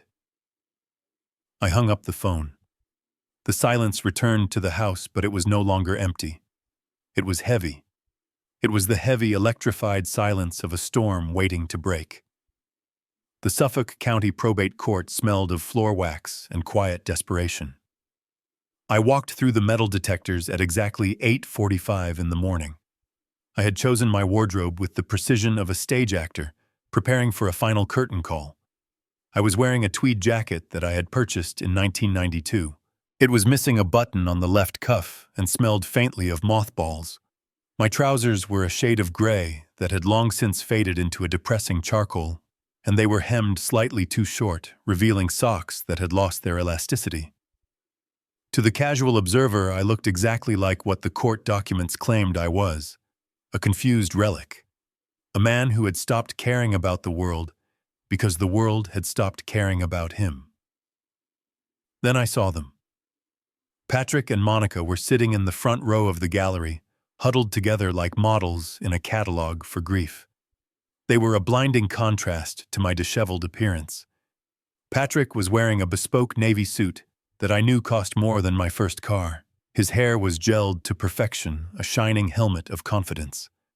Monica was next to him, draped in a black cashmere coat that screamed understated luxury. She was holding a designer handbag on her lap, clutching it like a shield. She was dabbing at her dry eyes with a silk handkerchief, performing the role of the heartbroken daughter-in-law for the benefit of the court clerk and the bailiff. As I walked down the central aisle, their heads snapped up. For a brief second, the mask slipped. I saw the annoyance in Patrick's eyes, the impatience of a man waiting for a sausage to be delivered. But then he remembered where he was. He stood up, his face softening into a sickening display of pity. "Dad," he whispered loud enough for the stenographer to hear. "We are here for you. We just want you to be safe." It took every ounce of my discipline not to laugh in his face. He did not want me safe. He wanted me controlled. He wanted the checkbook, not the father. I did not answer him. I kept walking, my cane tapping a steady rhythm on the linoleum. As I passed them, I felt Monica's gaze travel down my body. She was assessing me. She was looking for weakness. Her eyes stopped at my feet. I was wearing a pair of brown leather brogues that had been resoled 3 times. The leather was scuffed at the toe, and the heel was worn down to an uneven slant. I saw her lip curl just a fraction of a millimeter. It was a look of pure, unfiltered revulsion. She was not looking at a family member. She was looking at a piece of trash that needed to be taken to the curb. She looked at those shoes and saw poverty. She saw a man who could not afford a cobbler, let alone a nursing home. She looked at the worn leather and felt superior. She had no idea that the man wearing them owned the building we were standing in through a holding company. She had no idea that those scuffed shoes were resting on top of a financial landmine that was about to blow her perfect life apart. I sat down at the defendant's table alone. I placed my wrinkled hands on the scarred wood and waited. Let them sneer at the shoes. They would soon learn that the most expensive things in the room were not their outfits, but my silence. The witness stand is a lonely place for an honest man, but for a liar like Patrick, it was a stage. He walked up the short flight of steps with his head bowed, projecting an image of heavy-hearted reluctance. He placed his hand on the Bible and swore to tell the truth, the whole truth, and nothing but the truth. The lightning did not strike him down immediately, which I found to be a disappointing oversight by the Almighty. Patrick sat down, smoothing the crease in his navy trousers. His lawyer Sterling stood up. He did not ask hard questions. He lobbed soft balls designed to let Patrick paint a masterpiece of deceit. Mr. Sullivan, Sterling asked, his voice dripping with faux sympathy. "Can you tell the court what happened on the night of December 25th? Patrick took a deep breath. He looked at me for a split second, before turning his gaze to Judge Harrington. His eyes were wet. It was a performance worthy of an Academy Award. I went to check on my father. "Your Honor," Patrick said softly. He had not answered his phone all day. When I got there, he refused to open the door. He was screaming through the wood. He sounded unhinged. "Go on," Sterling urged. "What did he say?" Patrick paused, wiping a tear from his cheek. "He told me he was burning it. He said he was feeding the fireplace with money. He didn't say a check, Your Honor. He said he was burning the cash. He said he was watching the faces of the presidents turn black and curl up in the flames. He was laughing. It was a manic, terrifying laugh. He said fire was the only way to clean the money." I sat at the defendant's table, completely still. It was a lie so bold it took my breath away. I had burned one piece of paper, a personal check. But Patrick was twisting that into a scene of psychotic pyromania. He was describing a man who was literally shoveling banknotes into a hearth. He was describing a lunatic who could not be trusted with a match, let alone a bank account. And it was working. I watched Judge Harrington. He was a stern man with gray hair and a face carved from granite. He shifted in his high-backed leather chair. He looked at Patrick, then he slowly turned his gaze toward me. He looked at my frayed tweed jacket. He looked at my missing button. He looked at the scuffed shoes. Then he frowned. It was a deep, concerned furrow of the brow. In that frown, I saw the calculation being made. The judge saw a well-dressed, articulate son trying to save a disheveled, rambling old man from his own madness. The visual evidence supported the lie. Patrick looked like the responsible adult. I looked like the tragic decline. Patrick saw the judge's reaction too, and he pressed his advantage. "I am not worried about the inheritance, Your Honor." Patrick added, his voice cracking. "I can make more money. But my brother Toby is in that house. If my father decides to burn the furniture next, or if he forgets to open the flue, Toby cannot save himself. I am just terrified that the next time I go over there, I will find ashes instead of a family." The courtroom was silent. The lie hung in the air, heavy and suffocating. Patrick had just accused me of being an arsonist and a potential murderer. He buried his face in his hands, his shoulders shaking with fake sobs. Monica reached out from the gallery and touched his arm. It was a perfect tableau of suffering, and I just sat there gripping my cane, letting them pile the dirt onto my grave, unaware that they were standing on a trapdoor. The judge slammed his gavel down, announcing a 15-minute recess. The sound echoed like a gunshot, signaling a brief pause in the execution. I walked out into the hallway, my cane clicking rhythmically against the marble floor. I found a wooden bench near the water fountain and sat down, staring at a scuff mark on the toe of my shoe. I looked defeated. I looked small. It was exactly the posture I needed to lure the predator in. It didn't take long. Marcus Sterling appeared from the crowd, gliding toward me with the oily confidence of a used car salesman who just spotted a mark. He didn't sit down. He stood over me, forcing me to crane my neck up, emphasizing the power dynamic he thought existed. He smelled of strong peppermint and moral decay. "Mr. Sullivan," he said, his voice dropping to a conspiratorial whisper. "Look, I am going to be level with you. Patrick does not want to do this. He loves you. He hates seeing his father dragged through the mud like this." I remained silent, blinking slowly behind my glasses. Sterling took my silence for submission. He crouched down so his face was level with mine. He pulled a folded document from his briefcase. "We have a settlement offer, Bernard. It is generous. Extremely generous considering the testimony we just heard." He tapped the paper with a manicured finger. "Here is the deal. You sign a voluntary guardianship agreement today. You hand over full power of attorney to Patrick regarding all financial and medical decisions. In exchange, Patrick agrees not to put you in a facility. You can stay in the house on Beacon Hill." I looked at him, my expression blank. "In the house?" I asked softly. "Well, Sterling corrected himself quickly. The main master suite would be for Patrick and Monica, obviously. They need the space to manage the estate. But there is that finished basement suite, right? The one with the kitchenette. You would be very comfortable down there. It is private, out of the way. So I would live in my own basement, like a troll, like a forgotten piece of luggage." "And Toby?" I asked. "What happens to Toby?" Sterling sighed, the kind of sigh a parent gives a difficult child. "Patrick will take over Toby's care. He has been looking into some excellent residential facilities upstate. Places with specialized supervision. It would be better for everyone if Toby was with his own kind, don't you think? The rage flared in my gut, hot and sharp. They wanted to take my home, my money, and banish my son to an institution while I rotted in the cellar, listening to them walk above my head.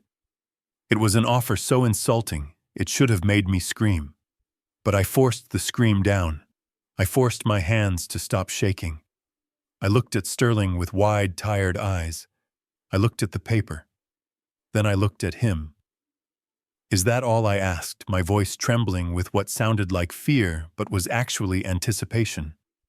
Sterling blinked, surprised by how easy this was. He smiled, a shark showing its teeth. Yes, Bernard. That is all. Just sign and this nightmare is over. You can go home. He uncapped a heavy, expensive fountain pen and held it out to me.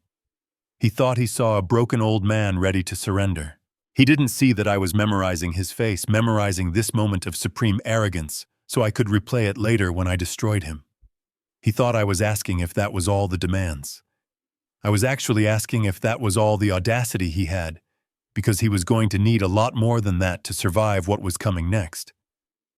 I looked at the gold-rimmed fountain pen hovering in front of my face. It was a Mont Blanc likely worth more than the car I drove. Sterling held it out with a smug expectancy, his eyes already glazing over, as if the deal was done. He saw a defeated old man ready to sign away his dignity for a basement room. But I did not reach for the pen. Instead, I stood up. My knees popped loudly in the quiet corridor, and I used my cane to push myself to my full height. I took a deep breath, filling my lungs with the stale air of the courthouse. I did not whisper. I did not mutter. I projected my voice so that it bounced off the marble walls and reached every ear in the vicinity, including the stenographer who was grabbing a coffee and the bailiff guarding the door. No, I said. The single word hit Sterling like a slap. His smile faltered. I pushed the settlement paper away with the tip of my cane. I will not sign your paper, Mr. Sterling, and I will not live in a basement in the home I paid for. I looked past him directly at Patrick, who was leaning against the wall checking his watch. I raised my voice to a boom. I would rather burn every single dime I have in the fireplace than give 1 cent to an ungrateful son who treats his family like a transaction. The hallway went dead silent. Lawyers stopped mid-sentence. Clerks froze. All eyes turned to us. Patrick pushed himself off the wall. The accusation hit a nerve. He didn't see a father in pain. He saw a threat to his lifestyle. He saw the only ATM he had ever known malfunction in public. The mask of the concerned son vanished instantly, replaced by the ugly sneer of a spoiled child denied a toy. He stomped across the hallway, his face turning a violent shade of red. He got right in my face, ignoring Sterling's attempts to hold him back. Money! Patrick screamed, his voice cracking with incredulity. What money? You do not have any money to burn, you crazy old bat. You are broke. You drive a Ford. You clip coupons. You are nothing but a leech. He was shouting now, completely losing control. You are a parasite, he bellowed, pointing a shaking finger at my chest. You live off a pension that barely covers the heat. I am the one supporting this family. I am the one with the status. You should be thanking me for offering you a roof over your head, instead of standing here pretending you have a fortune to withhold. You have nothing. The echo of his words hung in the air.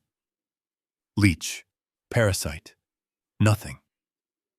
Everyone heard it. The bailiff stepped forward, his hand moving to his belt. The stenographer looked horrified. Even Sterling looked pale, realizing his client had just destroyed the narrative of the loving, heartbroken son in less than 30 seconds. I stood my ground, motionless. I let the insults wash over me. I looked at the crowd and saw the shift. They weren't looking at a senile old man anymore. They were looking at an abuser bullying his father.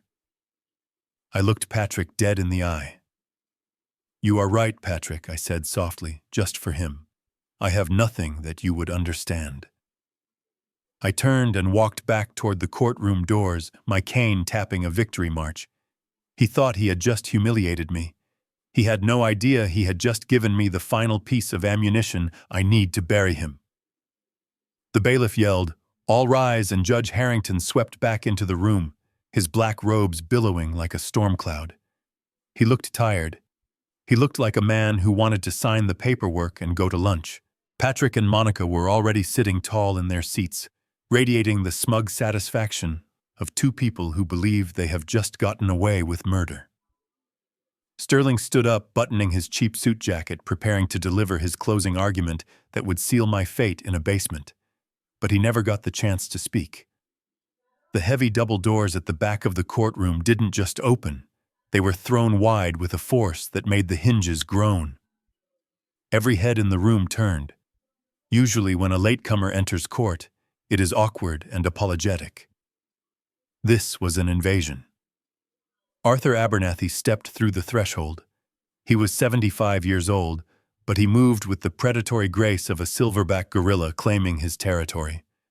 He was wearing a charcoal three-piece suit that was cut on Savile Row and cost more than Patrick's entire wardrobe combined.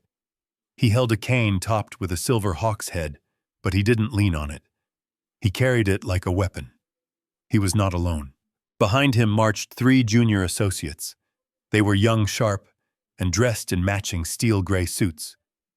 They moved in perfect synchronization, like a phalanx of soldiers flanking their general. Each of them was carrying a heavy leather banker's box overflowing with documents. The silence in the courtroom was absolute. You could hear the hum of the ventilation system. Sterling's mouth fell open slightly. He looked at Abernathy, then at his own scuffed briefcase, and for the first time I saw a flicker of doubt in his eyes. He recognized the suit. He recognized the power. He realized he was a coyote who had just run into a wolf pack. Patrick leaned over to Monica and whispered loudly enough for me to hear. "Who is this old guy? Is this a joke?" Abernathy ignored them completely. He walked straight down the center aisle, his shoes clicking sharply on the floor. He did not look at me. He did not look at the gallery. He kept his eyes locked on the judge. He breezed past the defense table where Sterling stood frozen and stopped directly in front of the bench. He signaled to his associates. In unison, they stepped forward and placed the heavy boxes on the plaintiff's table. Then Abernathy took a thick black binder from under his arm. It was 3 inches thick. He let it drop onto the judge's desk. Thud. The sound was heavy. It was the sound of authority. It was the sound of a $14 million reality check hitting the table.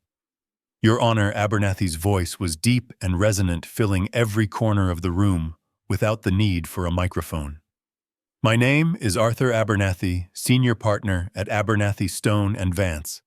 I am entering my appearance as counsel for the defendant, Mr. Bernard Sullivan."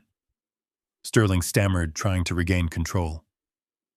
"Objection, Your Honor. Mr. Sullivan is indigent. He cannot afford counsel of this caliber. This is irregular." Abernathy turned slowly to look at Sterling. He looked at him the way a boot looks at an ant. "Mr. Sterling," Abernathy said calmly, "if you interrupt me again, I will buy your firm during the lunch recess and fire you by dessert." He turned back to the judge. "We are not just here to contest the guardianship, Your Honor. We are here to file a cross-motion for fraud, defamation, and elder abuse, and unlike the plaintiff, we brought receipts." Abernathy placed his hand on the stack of medical records. It was a gentle touch, almost reverent, as if he were handling a holy text rather than a medical file. He looked at Judge Harrington, and then he looked at Sterling, who was frantically whispering to Patrick. The whispering stopped immediately when Abernathy began to speak. His voice was not loud, but it carried a weight that made the air in the courtroom feel heavy. "Your Honor, the plaintiff has built his entire case on the premise that Mr. Sullivan is mentally incapacitated. They claim he is confused. They claim he is senile. They claim he requires a guardian to tie his shoelaces, let alone manage an estate. They have based these claims on anecdotes and lies. We, however, have chosen to base our defense on science." Abernathy flipped the binder open. I present to the court affidavits from 3 independent specialists. First, we have a comprehensive neurological evaluation conducted yesterday by Dr. Aris Thorne, Chief of Neurology at Massachusetts General Hospital. Dr. Thorne's report concludes that not only does Mr. Sullivan show 0 signs of dementia or Alzheimer's, but his neural pathways show a level of activity and health seen in men half his age. I watched Patrick shift in his seat. He uncrossed his legs. He tugged at his collar. The confident posture was beginning to crack. Abernathy continued without pausing. Second, we have a psychiatric evaluation from Dr. Elena Lee Head of Geriatric Psychiatry at Johns Hopkins. She spent 4 hours with my client. Her notes describe him as lucid articulate and emotionally stable. She notes that his so-called paranoia is actually a rational response to verified financial exploitation by his family members. Abernathy paused for effect, letting that sink in. And finally, Your Honor, we have the results of a cognitive aptitude test administered this morning. The plaintiff describes his father as a simpleton. However, the results place Mr. Sullivan's IQ in the top 1% of the population. He scored higher on pattern recognition and logic than most graduate students. This is not the mind of a child, Your Honor. This is the mind of a chess grandmaster who is simply tired of playing with pigeons. I looked at the plaintiff's table. The change in Patrick was visceral. The arrogant smirk that had been plastered on his face since the hearing began was sliding off like wet paint. His skin had turned a sickly shade of gray, the color of old ash. He was staring at the binder on the judge's desk as if it were a bomb counting down to 0. He knew exactly what this meant. If I was sane, then his petition was invalid. If I was a genius, then I knew exactly what he had been doing with my money for the last 10 years. Sterling tried to stand up. Your Honor, this is highly irregular. We haven't had time to review these. Abernathy cut him down with a single look. You had 10 years to get to know your client's father, Mr. Sterling. Do not blame the court because you failed to do your homework. Mr. Sullivan is not incompetent. He is simply smarter than the people trying to rob him. And that Your Honor is not a medical condition. That is a survival strategy. Judge Harrington looked at the medical files, then he looked at Patrick. The judge's eyes were cold. He was no longer looking at a concerned son protecting a sick father. He was looking at a con artist who had just been caught trying to gaslight a genius. The silence that followed was the sound of Patrick's trap snapping shut on his own leg. Abernathy waited until the rustling of the medical files had died down before he played his next card. He walked over to the plaintiff's table and stood directly in front of Patrick. He did not yell. He did not posture. He simply placed a single thin sheet of blue paper on the desk in front of him. It was a deed of trust transfer. Let us discuss the concept of dependency, Mr. Sterling, Abernathy said, his voice smooth as polished glass. Your client claims that his father is a leech. He claims that Bernard Sullivan has been living off his son's generosity. He claims that the house on Beacon Hill is the only asset keeping the old man from homelessness. Abernathy turned to the judge, but upon reviewing the financial records, Your Honor, we discovered something interesting about the plaintiff's own living situation. Mr. Patrick Sullivan resides in a colonial estate in Wellesley. The current market value is $2.5 million. However, Mr. Sullivan does not actually own that house, does he? Sterling stood up. Objection, relevance. My client's mortgage has nothing to do with... It has everything to do with it. Abernathy snapped, his voice cracking like a whip. Sit down. He turned back to Patrick, who was staring at the blue paper, his eyes widening in horror. Your Honor, the plaintiff has not made a mortgage payment in 6 months. The bank classified his loan as a toxic asset 90 days ago. Usually they would have foreclosed. They would have seized the property and put him on the street. But they didn't. Because 3 weeks ago, a private equity firm stepped in and purchased the debt. They bought the note for pennies on the dollar. Abernathy pointed a long, bony finger at the document. The company that bought your bad debt is a holding company called Blue Ocean Ventures.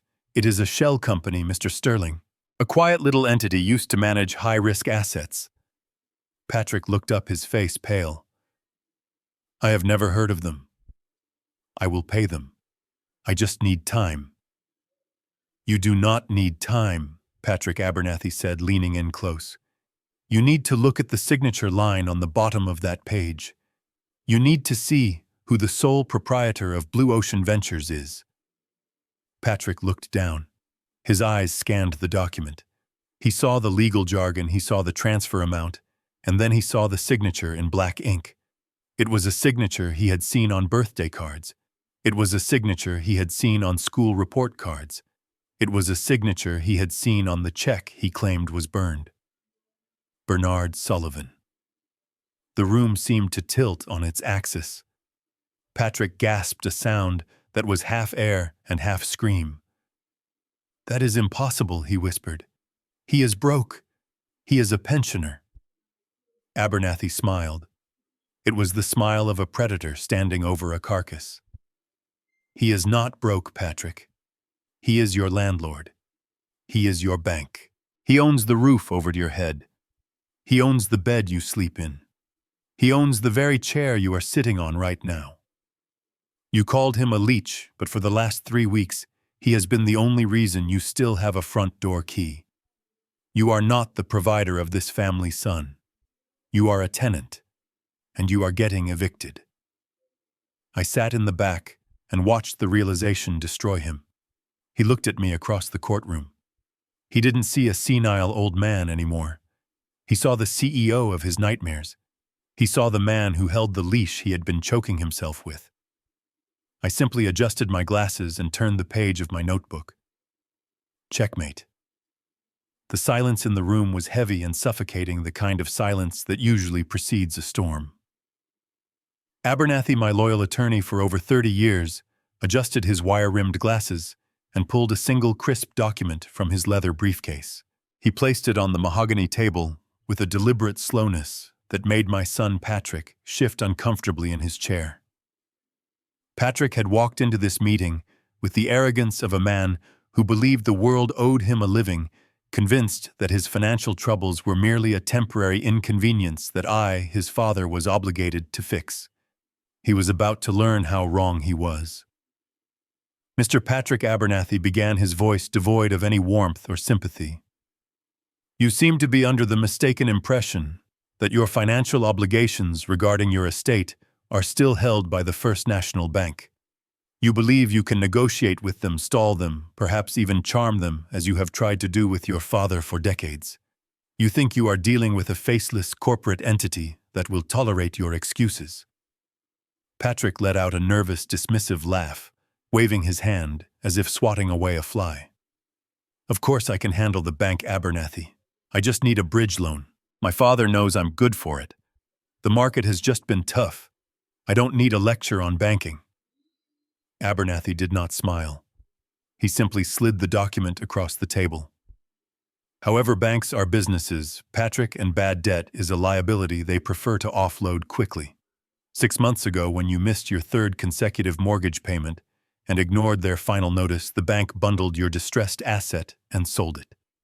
They sold your debt to a private investment firm, a company that specializes in acquiring high-risk assets from families who have lost their way. A company named Blue Ocean Holdings. Patrick frowned, picking up the paper. Blue Ocean, I've never heard of them. Who cares, I'll just call them. I'll tell them I'm Bernard's son. They'll wait. They won't foreclose on a man with my last name. That is precisely the point, Abernathy interrupted, his tone sharp as a blade. You see, Blue Ocean Holdings isn't some faceless conglomerate in New York or London. It is a private, single-member, limited liability company, and the sole proprietor, the individual who currently holds the deed to the roof over your head, the man who has the legal right to evict you, as of this morning, is sitting right across from you. I watched as the color drained from my son's face. The air left his lungs in a sharp gasp, He looked at the document, then at me, his eyes wide with a mixture of horror and confusion. He was looking for the weak old man he thought he could manipulate, but all he found was the calm, steely gaze of a businessman who had finally drawn a line in the sand. "You, Patrick," whispered his voice cracking. "You own Blue Ocean. You own my debt."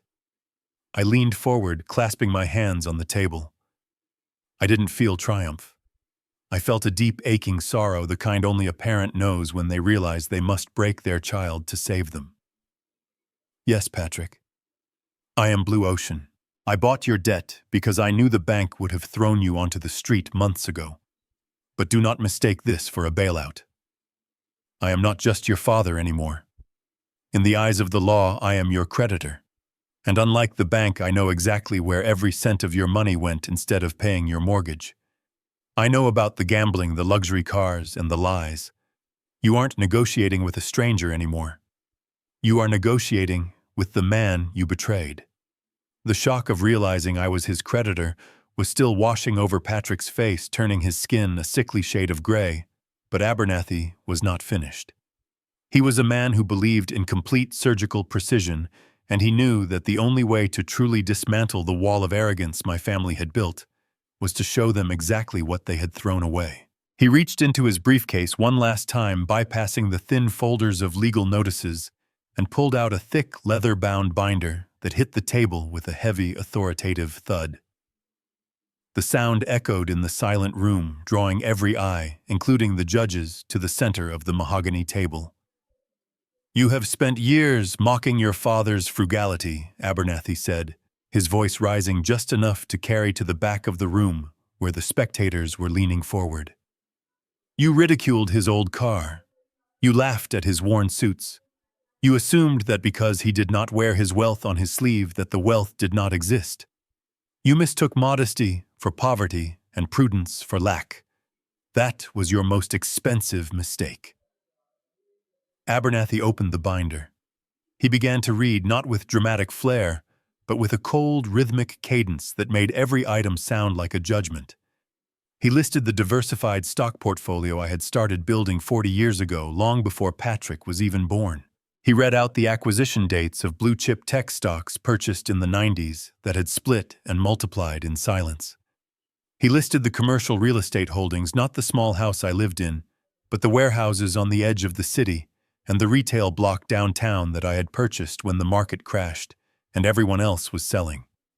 Patrick's mouth fell open slightly, his eyes darting from the documents to me, trying to reconcile the father he thought he knew with the tycoon Abernathy was describing.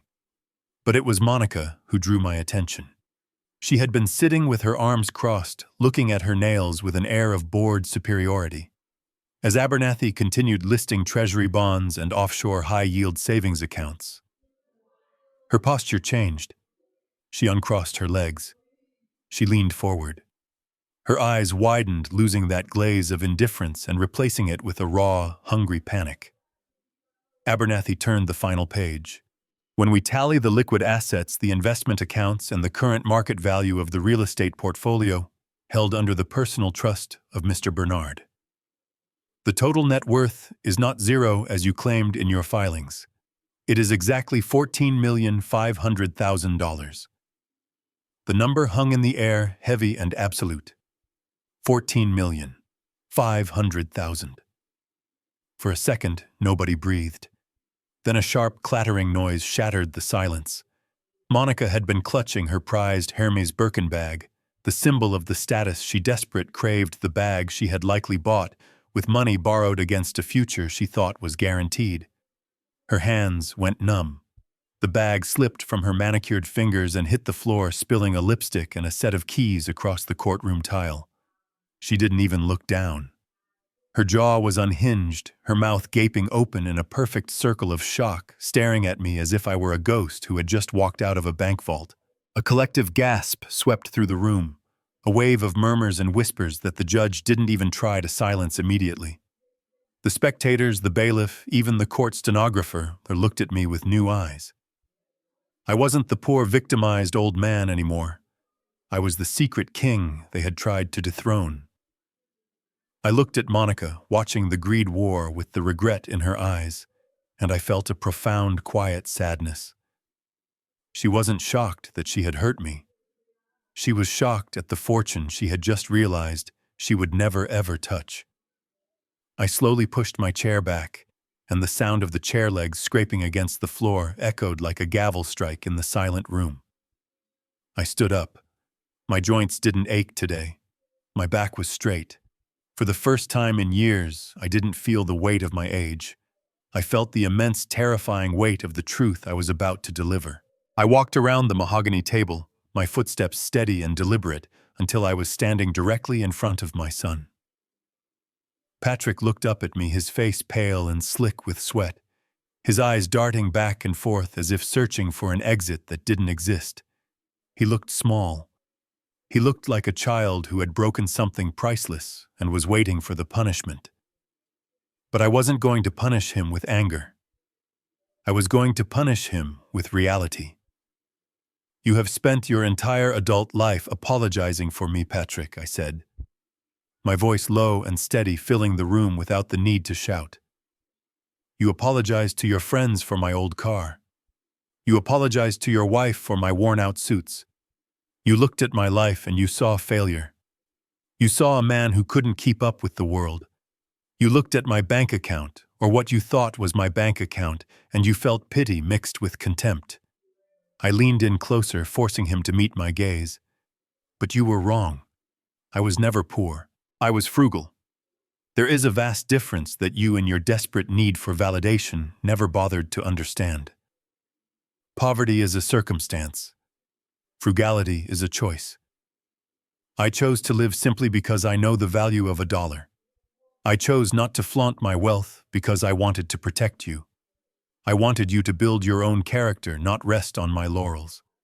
I drove that old truck not because I couldn't afford a fleet of luxury cars, but because it still ran, and that was enough for me." I paused, letting the words sink into his skin. "And despite your disrespect, despite the years of snide comments and missed birthdays, I still had a plan. I built this empire for you. Every stock I bought, every building I acquired, every dividend I reinvested, it was all destined for one place. I had the trust documents drawn up years ago. I was going to give you the world, Patrick. I was going to ensure that you and your children and your children's children would never have to work a day in their lives unless they wanted to. It was all sitting there waiting for you." Patrick let out a small choked sound, a sob trapped in his throat. "It was all yours." I continued, my voice cracking just slightly with the heartbreak I could no longer hide. "Until Christmas morning. Until you looked me in the eye and told me there was no room for me at your table. Until you treated your own father like a shameful secret that needed to be hidden away in the cold. That was the moment you made your choice. You chose appearance over family. You chose greed over love. And in doing so, you chose to walk away from everything I had saved for you. You didn't just break my heart that morning, Patrick. You burned your own inheritance to the ground." The transformation in the room was immediate and absolutely revolting. It was as if an invisible director had shouted, "Cut" on a scene of arrogant defiance and called action on a scene of desperate groveling penance. The shock on Patrick's face did not resolve into dignity or quiet acceptance of his fate. Instead, it dissolved into a frantic weeping panic that was physically painful to watch. He didn't just stand there. He scrambled around the heavy mahogany table, his expensive Italian shoes slipping on the polished floor, ignoring the hiss of his own lawyer trying to restrain him. He threw himself at my feet, literally, dropping to his knees on the cold tile of the courtroom, grabbing my hand with palms that were suddenly clammy and trembling. "Dad, please, you have to understand," he blubbered, the tears coming so fast they seemed almost practiced. "It wasn't me. It wasn't us. It was the pressure. You don't know what it's like out there. The market, the bills, the expectations. We were drowning, Dad. We were just so stressed. We didn't mean what we said on Christmas. We were just trying to protect you. We didn't want you to worry about our problems. It was an act of love, Dad. Please believe me. We were just trying to spare you the burden of our lives." Monica was right beside him, her composure completely shattered. She pushed her husband slightly aside, desperate to get into my line of sight. Her mascara was already beginning to run, leaving dark, ugly streaks down her perfectly powdered cheeks. She reached out, trying to touch the sleeve of the worn-out suit jacket she had sneered at only an hour ago.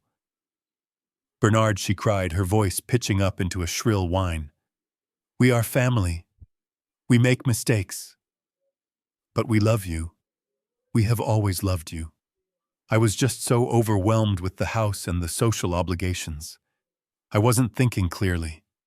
You can't let us lose everything. You can't let your own grandchildren be homeless. We are sorry. We are so, so sorry. Please, let's just go home and talk about this. Let's be a family again." I looked down at them, this weeping, kneeling couple who had treated me like a stray dog for years. It was a display of cowardice so profound, it made my stomach turn. There was no dignity in their apology, only the terrified greed of people who had just realized they had kicked a winning lottery ticket into the mud. They weren't crying because they had hurt my feelings. They weren't begging because they missed my company. They were crying for the beach house. They were begging for the $14 million. They were apologizing to the bank vault, not to the father. I pulled my hand away from Patrick's grip, feeling a sudden need to wash it. The sight of them there, reduced to sniveling children blaming the world for their own cruelty, was far worse than their hatred. Their hatred, at least, had been honest. This was just a performance, a frantic attempt to glue the bridge back together, now that they knew it was paved with gold. I watched the tears roll down Patrick's face, and I realized I didn't feel anger anymore. I just felt a cold, distant pity for a man who would sell his own pride for a check he didn't earn. I turned away from the pathetic display on the floor, my shoes scraping against the cold tile as I stepped out of their reach and addressed the bench directly. "Your Honor," I said, my voice steady and echoing off the high walls of the courtroom, "before you make your final ruling on the eviction and the status of the debt, I have one final piece of evidence that I believe is crucial for the court to hear." Patrick's lawyer jumped up, trying to stammer an objection about relevance, but the judge silenced him with a sharp wave of his hand, his eyes fixed on me with intense curiosity, granting me permission to proceed. I reached into the inner pocket of my jacket and pulled out a small silver flash drive. It felt light in my hand, but I knew it carried the weight of 1,000 heartbreaks. I handed it to the bailiff, who walked it over to the AV station, his footsteps heavy in the silent room. Patrick and Monica had stopped their wailing, sensing the shift in the atmosphere, looking up from the floor with eyes wide with a new kind of terror. They knew what was on that drive. They knew that their tears were about to be exposed for the cheap theatrical props they were. The speakers crackled to life, and suddenly, the courtroom was transported back to that snowy Christmas morning. The sound was crystal clear. There was the clinking of expensive china, the faint hum of holiday music, and then my son's voice cut through the air, not with the whiny desperation he had just used, but with a cold, sneering arrogance that made the jurors flinch. "I can't believe we have to drag that senile old man here every year," Patrick's voice boomed through the courtroom, dripping with venom. "He is an absolute embarrassment, Monica. Look at him sitting there in that rags he calls a suit. He doesn't even know what day it is. He is practically a retard, just taking up space and breathing our air." A collective gasp went through the gallery, but the recording wasn't finished. Monica's voice joined in sharp and cruel, a perfect harmony of hatred. "Just be patient, babe," she said with a laugh that sounded demonic in the solemn quiet of the court. "He can't last forever. Once the old fool finally kicks the bucket, we can sell that dump he lives in and finally get what we deserve. He is just a useless obstacle, Patrick. A retard and an obstacle standing between us and our money." I nodded to the bailiff to cut the feed. The silence that followed was absolute and devastating. It wasn't the silence of confusion anymore. It was the silence of judgment. I looked down at my son. He wasn't crying now. He was frozen on his knees, his face a mask of horror, not because he was sorry, but because he had been unmasked. The entire room looked at him, and they didn't see a stressed victim of the economy. They saw a monster. The judge looked down at them over his spectacles, his expression hardening into stone. There was no doubt left in anyone's mind. The apology was a lie. The tears were a lie. The only truth was the hate they had spewed when they thought I was too weak to hear it. I didn't need to say another word. The recording had screamed the truth louder than I ever could. The echo of your cruel words has barely faded from this room, Patrick, and yet here you are looking at me with those wet, pleading eyes, as if you expect me to forget who you really are. But I am a man who learns from his mistakes, and trusting you with my legacy was the biggest mistake I almost made. Abernathy handed me the final document, a thick bound sheaf of papers that represented the future of my estate. I held it up for the court to see. This is not the will you were hoping to inherit, Patrick. That document, the one where I left you everything in the hopes that you would one day grow into a man worthy of it, was fed to the shredder this morning. This is the irrevocable deed to the Toby Sullivan Trust. Effective immediately, every single asset I own, the stocks, the bonds, the real estate, and the cash, totaling $14,500,000, has been transferred out of my personal name and into this trust. And the sole beneficiary, the only person on this earth who will ever see a dime of the empire I built, is your son, Toby. I saw a flicker of hope light up in Monica's eyes, a quick calculation happening behind her tears. She was thinking that if her son had the money, then she, by extension, would have the money. She was thinking she could control him. She was thinking she could spend his inheritance before he was even old enough to count. But I had anticipated that greed. I had spent 40 years anticipating market crashes and bad investments, and I knew how to build a fortress that no thief could breach, not even the ones who shared my blood. But do not think for a second that you will be able to manipulate him the way you tried to manipulate me. Do not think you can use your son as a proxy to get your hands on the wealth you so desperately crave. I have seen to it that you will never touch it. The trust is not managed by family. It is not managed by friends you can charm or relatives you can bully. It is managed by an independent board of trustees, a panel of 3 ruthless financial guardians who have strict legal instructions to ensure that Toby's needs are met while keeping you and Monica completely locked out. If Toby needs a Harvard education, the trust will pay the university directly. If he needs medical care, the trust pays the hospital. If he wants to travel the world, the trust pays the airline. But you, Patrick, you will never see a check. You will never see a bank transfer. You will never be able to borrow against his future to pay for your gambling debts or your wife's designer bags. If you or your wife attempt to petition for access or try to use Toby as leverage, the bylaws state that the funds will be frozen and legal counsel will be deployed to remove you from his life entirely. I am doing this to save him from you. I am ensuring that the greed that rotted your soul will not be allowed to infect his. Toby will grow up knowing that he is supported and loved, but he will also grow up knowing that his grandfather protected him from the very people who were supposed to nurture him. You lost your father today, Patrick, but worse than that, you lost the right to profit from your son. The money is gone. It belongs to Toby now, and as long as I draw breath and long after I am gone, my lawyers will make sure you never get close enough to ruin him like you tried to ruin me. However, Patrick, I am not a monster, and despite the venom you spit at me, I do not believe in forgetting my own flesh and blood entirely. I consulted with Abernathy at great length about this particular clause because I wanted to be sure it was ironclad. You see, in many jurisdictions, if a child is left out of a will completely, they can contest it. They can claim it was an oversight. They can claim the parent was senile or forgetful. They can drag the estate through years of litigation just to get a settlement to go away. I will not allow you to do that to Toby. I will not allow you to lead his trust fund dry with legal fees. So I have made a provision for you. I have set aside a specific inheritance that acknowledges you as my son and ensures you cannot claim you were forgotten. Every year on the anniversary of this judgment, you are eligible to receive an annual stipend from my estate. It is not $14 million. It is not a house.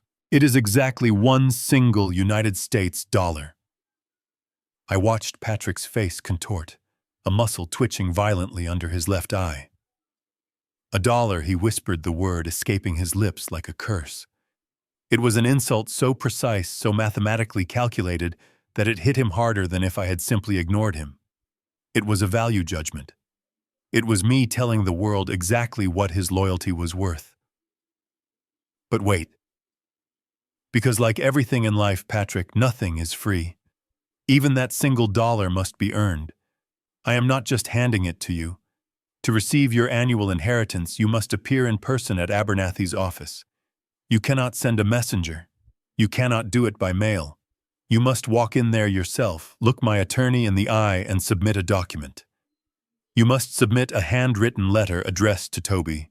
And this cannot be just any letter. It must be notarized and it must contain a specific admission of guilt.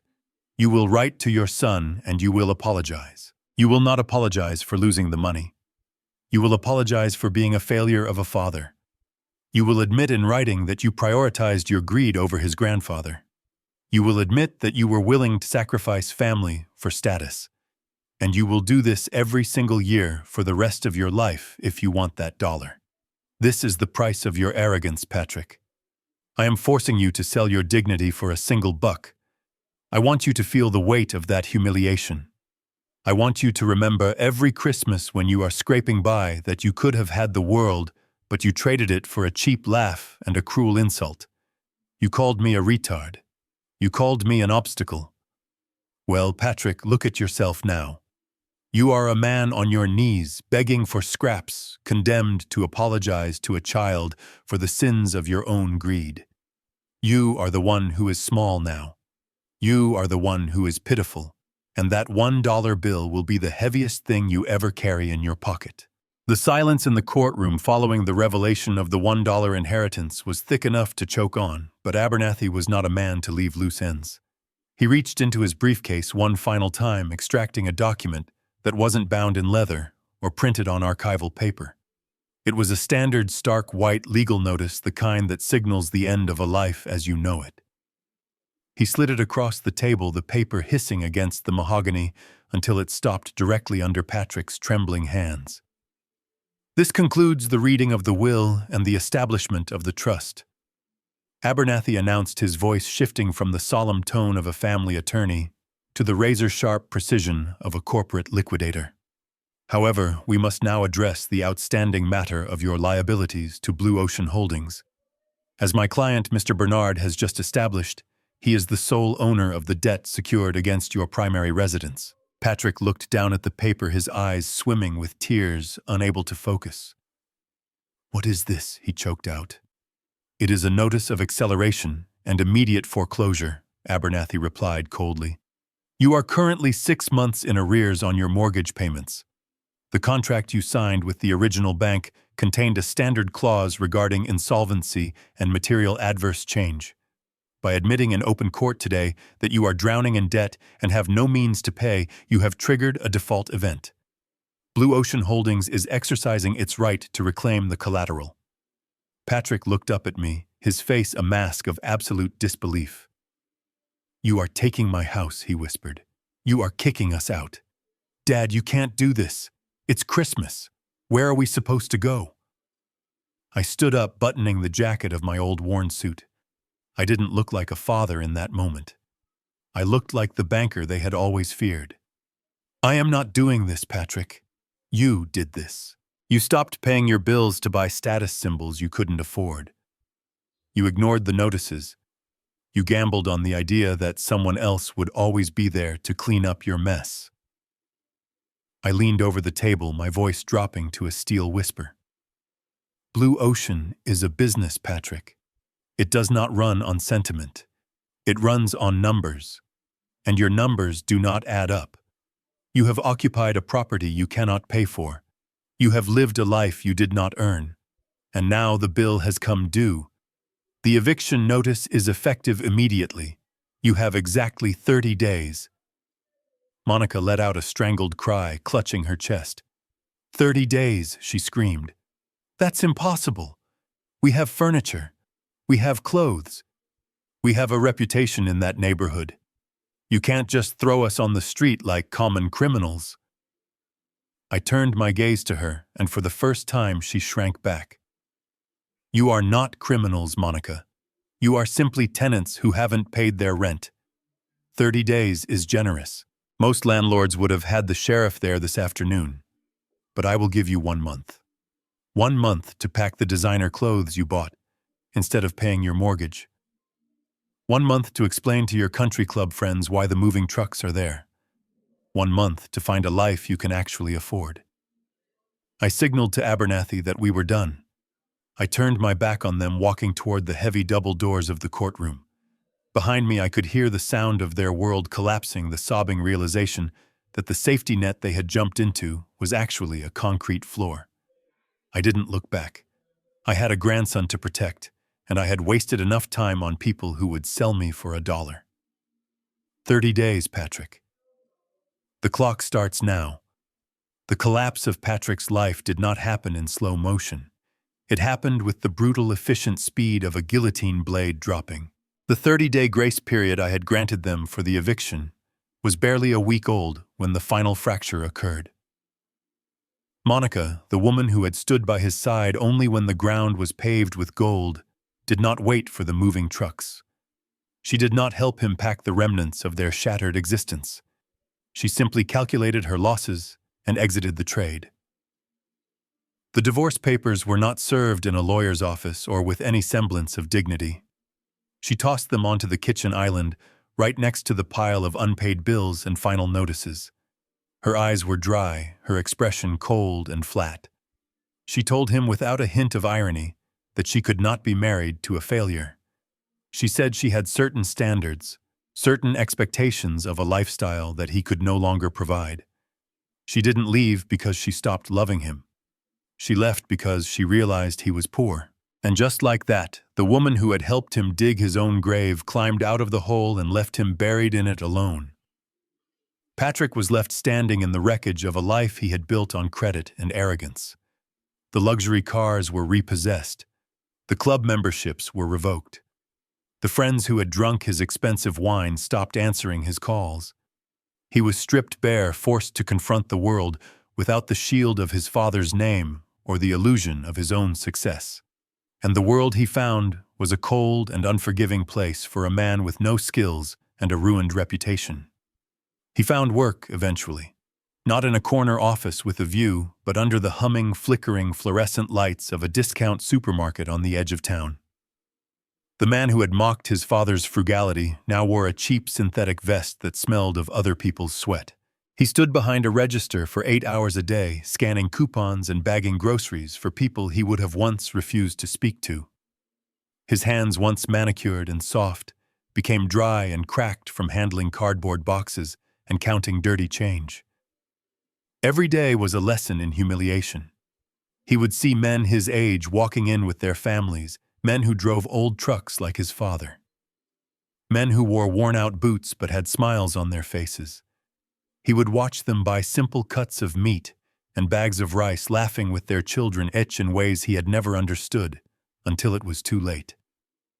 He would hand them their receipts, his head bowed, terrified that someone might recognize him, terrified that someone might see the ghost of the arrogant prince he used to be.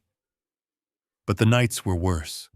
Alone in a cramped, drafty efficiency apartment that smelled of mildew and regret, Patrick had nothing but his thoughts. He didn't dream of the money anymore. He dreamed of the bridge he had burned. He replayed that Christmas morning in his mind, a torture session he couldn't escape. He heard his own cruel voice echoing in the dark, calling his father a burden, a retard, an obstacle. He realized with a sickening clarity that the obstacle hadn't been Bernard. The obstacle had been his own ego. He had been standing in front of an open door to paradise, and he had slammed it shut, because he didn't like the old man holding the key. He was drowning in a sea of what-ifs, haunted by the knowledge that he was the architect of his own hell. He had traded a kingdom for a moment of cruelty, and now scanning barcodes for minimum wage, he knew he would pay for that moment for the rest of his life. The air here didn't bite. It didn't sting my cheeks or turn my breath into clouds of white frost like the winters back home used to do.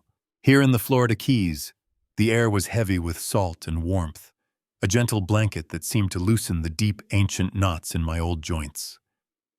I sat in the captain's chair of the Lady Grace, a 40-foot vessel I had bought 3 months ago, not as an investment to be hoarded or a secret to be kept, but purely for the joy of feeling the white hull cut through the turquoise water. For the first time in 40 years, I wasn't counting pennies. I was counting waves. Beside me, holding a fishing rod with the intense focus only a 7-year-old can muster, was Toby. He wasn't wearing the stiff, itchy formal wear his mother used to force him into for those staged holiday photos she loved to post online. He was wearing a simple t-shirt stained with sunscreen and a pair of neon shorts, his legs dangling off the edge of the leather seat. He looked back at me and grinned a gap-toothed smile that was worth more than every stock certificate in my portfolio. "Grandpa, I think I got a bite," he shouted, his voice carrying over the hum of the engines and the cry of the gulls. I laughed, a sound that felt rusty but real coming from deep in my chest. "Reel it in slow." "Toby," I coached him, leaning forward to help him steady the rod. Watching him struggle happily with the line, I realized that for the first time in decades, I wasn't waiting for the other shoe to drop. I wasn't checking my watch, wondering when the demands for money would start. I wasn't bracing myself for a snide comment about my shoes or a lecture about my spending habits. There were no mortgages to cover, no debts to hide, no lies to swallow. There was just the vast open ocean, the sun and the boy I had saved from a future of greed. The satellite phone resting on the console buzzed, suddenly vibrating against the polished wood. It was a jarring sound, an electronic intruder in our sanctuary. I looked down at the screen. It was an unknown number, but I knew. Deep down in my gut, I knew exactly who it was. It was Christmas morning back in the freezing cold north. It was a man sitting in a drafty apartment, or perhaps taking a break from a shift at a register, staring at a phone and praying for a miracle he hadn't earned. It was the past, trying to claw its way back into the present, begging for a lifeline I had already cut. My hand hovered over the device for a fraction of a second. A year ago, I would have answered. A year ago, I would have felt the crushing pull of obligation, the guilt of a father who thinks he must fix everything, even the things that are broken beyond repair. But the man who would have answered that call didn't exist anymore. He had been left behind on the floor of a courtroom. I didn't feel anger. I didn't feel pity. I just felt a fierce, protective love for the peace I had finally found. I didn't decline the call. I simply pressed the power button, holding it down, until the screen went black and the device shut down completely. I slid it into a drawer and locked it, leaving the silence to be filled by the sound of the ocean. I turned back to Toby, who was now cheering as a small, shimmering fish broke the surface of the water. "Look, Grandpa! Look what I did!" he screamed in triumph. I smiled, leaning back and letting the Florida sun warm my face. "I see it, Toby," I said. "I see it perfectly, and for the first time in my life, I truly did." Here is the lesson learned and the call to action written in English to match the emotional tone of the story. This story serves as a powerful reminder that true wealth is not measured by the balance in your bank account, but by the dignity you carry in your heart. Bernard spent a lifetime building an empire for a son who only valued the fruit, not the tree. It teaches us that unconditional love does not mean unconditional tolerance for disrespect. Sometimes the bravest act of love is to let people face the consequences of their own choices. By drawing a line, Bernard didn't just save his fortune. He saved his soul and protected the future of a child who deserved it. Never sacrifice your self-worth for anyone, even family.